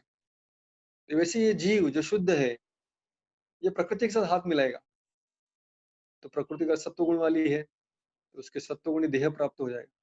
प्रकृति रजोगुण वाली से हाथ मिलाया तो उसको रजोगुणी देह मिलेगा अगले जन्म में। या बहुत तमोगुण में जिया तो अगले जन्म में तामसिक देह प्राप्त होगा। तो अगले जन्म का बीज हम इसी जन्म में बो रहे हैं। अभी हम कौन से गुणों में व्यक्ति रहता है और कौन से गुणों में ज्यादा से ज्यादा समय बिताता है, तो उसका अगला जन्म बताना कोई बहुत बड़ा ज्योतिषी का जरूरत नहीं पड़ेगा। उस व्यक्ति का लाइफस्टाइल देख लो, कितना सात्विक जी रहा है या राजसिक जी रहा है या तामसिक जी रहा है, उससे पता चलेगा कि जब घर में उसकी फोटो लग जाएगी तो उसके पश्चात वो कहाँ हो। तो ये बड़ा आसान है जानना कि जीव ही प्रकृति का भोग करने का प्रयास करता है और 3 गुणों के द्वारा उसको सत अच्छे या असत बुरे, उच्च या नीच योनि में जन्म लेता है। भाषांतर प्रभुपाद लिखते हैं, याप्रमाणे जीवात्मा प्रकृतीच्या त्रिगुणांचा भोग करीत भौतिक प्रकृतीमध्ये जीवन व्यतीत करतो। भौतिक प्रकृतीशी संग केल्यामुळे असे घडते, याप्रमाणे त्याला विविध योनीमध्ये बरे वाईट प्राप्त होते। बरे वाईट यानी अलग अलग योनी प्राप्त होते। योनि का एक अर्थ है अलग अलग स्पेसीज, प्रजातियां। योनि का दूसरा अर्थ है गर्भ। तो अलग अलग गर्भ योनि में, अलग अलग गर्भ थैलियों में वो जाकर टपक जाएगा। कभी कुत्ते के पेट में जाएगा, कभी बिल्ली के पेट में जाएगा, मालूम नहीं 84 लाख में कितने भी जा सकते हैं। सात्विक है, राजसिक है, तामसिक है, उसके ऊपर। तात्पर्य प्रभुपाद लिखते हैं, ये आखिरी तात्पर्य पढ़ेंगे हम, यहाँ पर रुकेंगे। तात्पर्य, जीव एका देहातून दुसऱ्या देहामध्ये कशा प्रकारे स्थानांतर करतो हे जाणून घेण्यासाठी हा श्लोक अत्यंत महत्वपूर्ण है।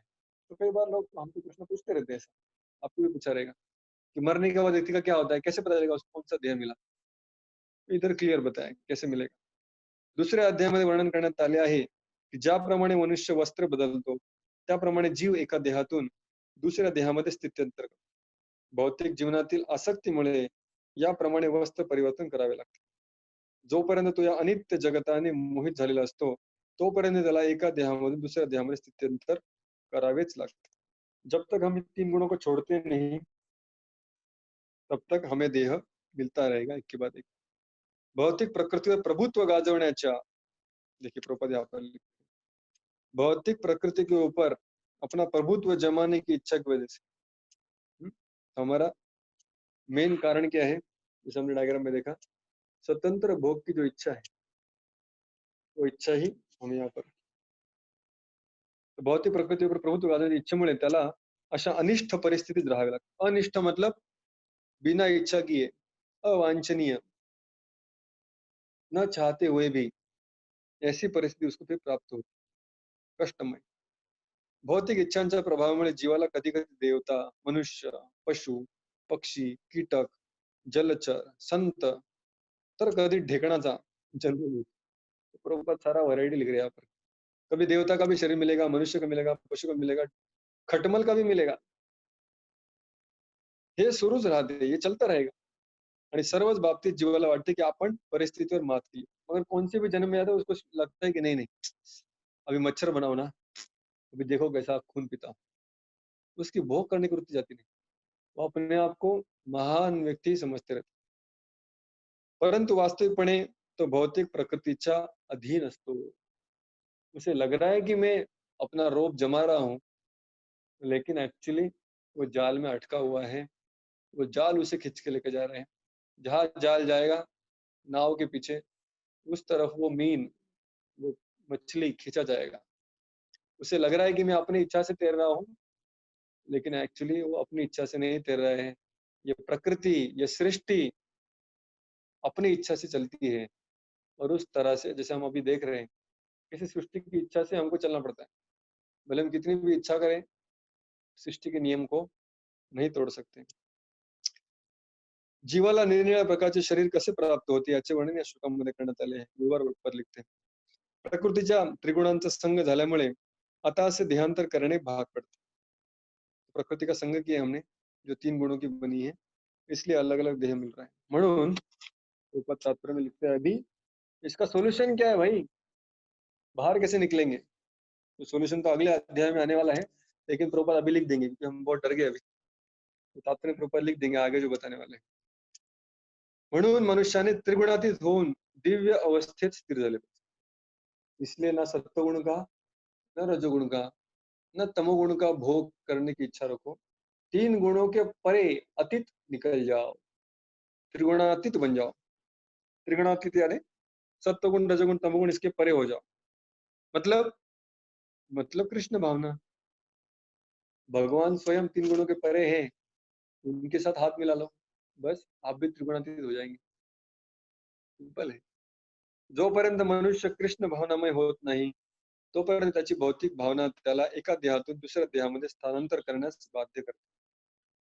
तभी हम माया से हाथ मिला रहे थे, हाथ धो लीजिए माया से 20 सेकंड के लिए, और फिर अभी वही हाथ भगवान के साथ मिला लो।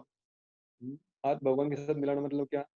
उसी हाथ से माला उठाना और नाम जप करना, हरे कृष्ण कृष्ण कृष्ण हरे हरे, हरे राम राम राम हरे हरे। आगे प्रभुपाद कहते हैं, इसका तात्पर्य पढ़ेंगे। ये भौतिक भावनाएं उसे देहांतर करने के लिए कारणीभूत है, क्योंकि अनादि काल से ये वासनाएं हमारे मन में है। ये वासनाएं अलग अलग प्रकार की कितने जन्मों की है, वो सारी वासनाएं पूरा इच्छाएं पूरी करते करते बहुत सारे देह प्राप्त होने के लिए भी बाकी है। तथापि हमें अपनी संकल्पना बदलनी चाहिए। संकल्पना यानी outlook of life should be change. अभी तक हम जीवन क्यों जी रहे थे? भोग करने के लिए। बदलो, उस दृष्टिकोण को ही बदलना पड़ेगा। जब तक उस दृष्टिकोण को ही नहीं बदलते, तब तक बाकी सब कुछ करने कोई फायदा नहीं है। वो जो भोग करने की इच्छा है हर कार्य में हमारी दिखाई देगी। हम कितना भी उसको छुपाने का प्रयास करेंगे, किधर ना किधर तो वो बाहर आएगी। हम ऊपर ऊपर तौर पर सिर्फ मेकअप चेंज करके कुछ होगा नहीं। अंदर हृदय में जो बेसिक कॉन्सेप्ट है, उधर चेंज करना पड़ेगा। जो मूल आधार है उसको हिलाना पड़ेगा। जो भोक्ता का भाव स्वीकार करके रखा है, उसको छोड़ना पड़ेगा। मतलब मुळापासून काढणे म्हणतात ना मराठीत, तो उसको मतलब मूल से उखड़ना पड़ेगा। तो मूल में जो भोक्तापन है, वो संकल्पना को निकाल कर सेवक का भाव स्वीकार करना। तो ऊपर लिख रहे हैं आप की आपली संकल्पना बदलली पाहिजे। असे परिवर्तन प्रमाणित व्यक्तीकडून श्रवण केल्यानेच शक्य होते। तो जब हम आचार्य से पढ़ते हैं, जिन्होंने अपने जीवन में ये सेवक भाव स्वीकार किया है, तभी हम वो अपने जीवन में स्वीकार करतो। जीवाने या प्रकारे जर श्रवण केले, तर तो भौतिक प्रकृतीवर प्रभुत्व गाजवण्याच्या अनादी कालापासून चालत आलेली आपली त्याची इच्छा नष्ट होईल आणि ज्या ज्या प्रमाणात तो प्रभुत्व गाजवण्याची आपली इच्छा कमी कमी करतो, त्या त्या प्रमाणात हळूहळू तो आध्यात्मिक सुखाचा आनंद घेतो। वेदांमध्ये म्हटले आहे की भगवंतांच्या सहवासात जसे जसे त्याला ज्ञान प्राप्त होते, तस तसा तो सच्चिदानंद जीवनाचा आस्वादन। तो ये जो संकल्पना है भोक्ता बनने की, ये जीव अगर छोड़ेगा, तब वो अपना जो अनादि काल से इस शरीरों में भटकना चालू है, वो खत्म हो जाएगा। कभी कभी लोग भक्ति भी करना चाहते हैं भोग के लिए, कभी कभी लोग संन्यास भी लेना चाहते हैं भोग करने के लिए कि कैसे अच्छे से भोग कर पाऊंगा। अरे राजभोग खाने को मिलेगा, कुछ काम करने की इच्छा नहीं, जरूरत नहीं, कोई जिम्मेदारी नहीं, कोई घर वालों की पक पक सुननी नहीं पड़ेगी। ये सब दुख तो रहेंगे, लेकिन ये सब अपने कर्तव्य निभाते निभाते अगर हम सेवक का भाव स्वीकार कर ले, तो उसी परिस्थिति में, उसी परिवार के साथ या जहाँ पर भी हम रह रहे हैं, गृहस्थ है, ब्रह्मचारी है, सन्यासी है, वानप्रस्थ है, वहीं पर हमारी नसीब खुल जाएगी। अगर हम उस भोक्ता का स्वभाव को छोड़कर सेवक बनने का प्रयास करें, और आपके आजू बाजू के लोग भी इसको समझेंगे कि व्यक्ति बदल गया है, अभी सेवा के भाव में है। तो अपने आप की आपका जीवन जिंदगी पूरी परिवर्तित हो जाएगी, बदल जाएगी। लेकिन ये परिणाम कब होगा? जब हम भक्तों के संग में श्रवण करेंगे। तो आखिर में एक उदाहरण देता हूँ इसके लिए। गोराम एक बार बता रहे थे, नरसिम्हा देव जब खंबे से प्रकट हुए, तो खंबा फटने के बाद बहुत बड़ी भीषण आवाज आई। उस आवाज से सारा आकाश हिल गया। भगवान जब प्रकट हुए तो उनके एक एक कदम से पूरी पृथ्वी हिल गई। वो जब चिल्लाने लगे, दहाड़ने लगे, उनकी जो मयान थी, उनके सर पर, गर्दन पर जो बाल थे सिंह के, वो बाल जब हिलने लगे तो सारे बादल हिल गए। तो पृथ्वी के सारे तत्व हिल गए। 24 तत्वों की जो पृथ्वी बनी है या पूरा सृष्टि बना है, उस सृष्टि का हर एक तत्व हिलने लगा। देवताओं के हृदय कांपने लगे। ब्रह्मा जी भी स्वयं डर डर गए। आकाश में सारे गंधर्व किन्नर प्रकट हो गए, ये क्या है, क्या हो क्या रहा है? बोले सारे तत्व हिल गए, लेकिन एक तत्व नहीं हिला। वो क्या है? हिरण्यकशिपु का अहंकार, या हिरण्यकशिपु की जो स्वेच्छा है, उसकी जो इच्छा है भोक्ता बनने की, ईश्वर बन के रहने की। मैं ही इस सृष्टि का ईश्वर हूँ, मुझे छोड़कर और कौन सा ईश्वर है? मत अन्य जगदीश्वर है। प्रहलाद तुम क्या बोल रहा हो? मेरे से भी आगे कोई अलग कोई जगत ईश्वर है? ऐसे कैसे हो सकता है?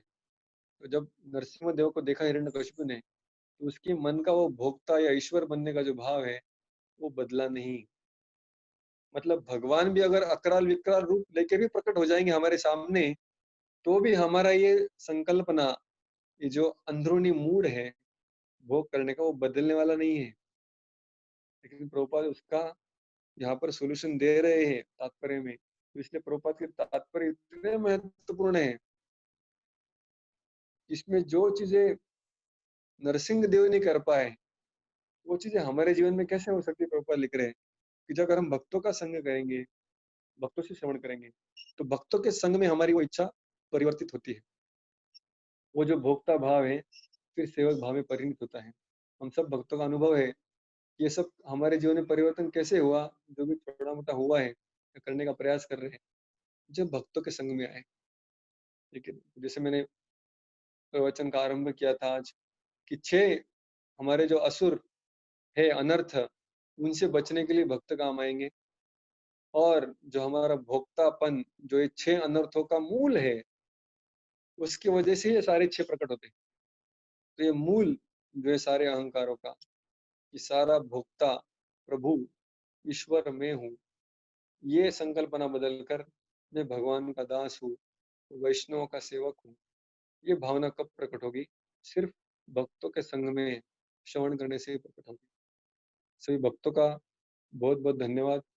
श्रील प्रभुपाद की जय। हरिनाम संकीर्तन की जय। ग्रंथराज श्रीमद् भगवद गीता की जय। अनंत कोटि वैष्णव वृंद की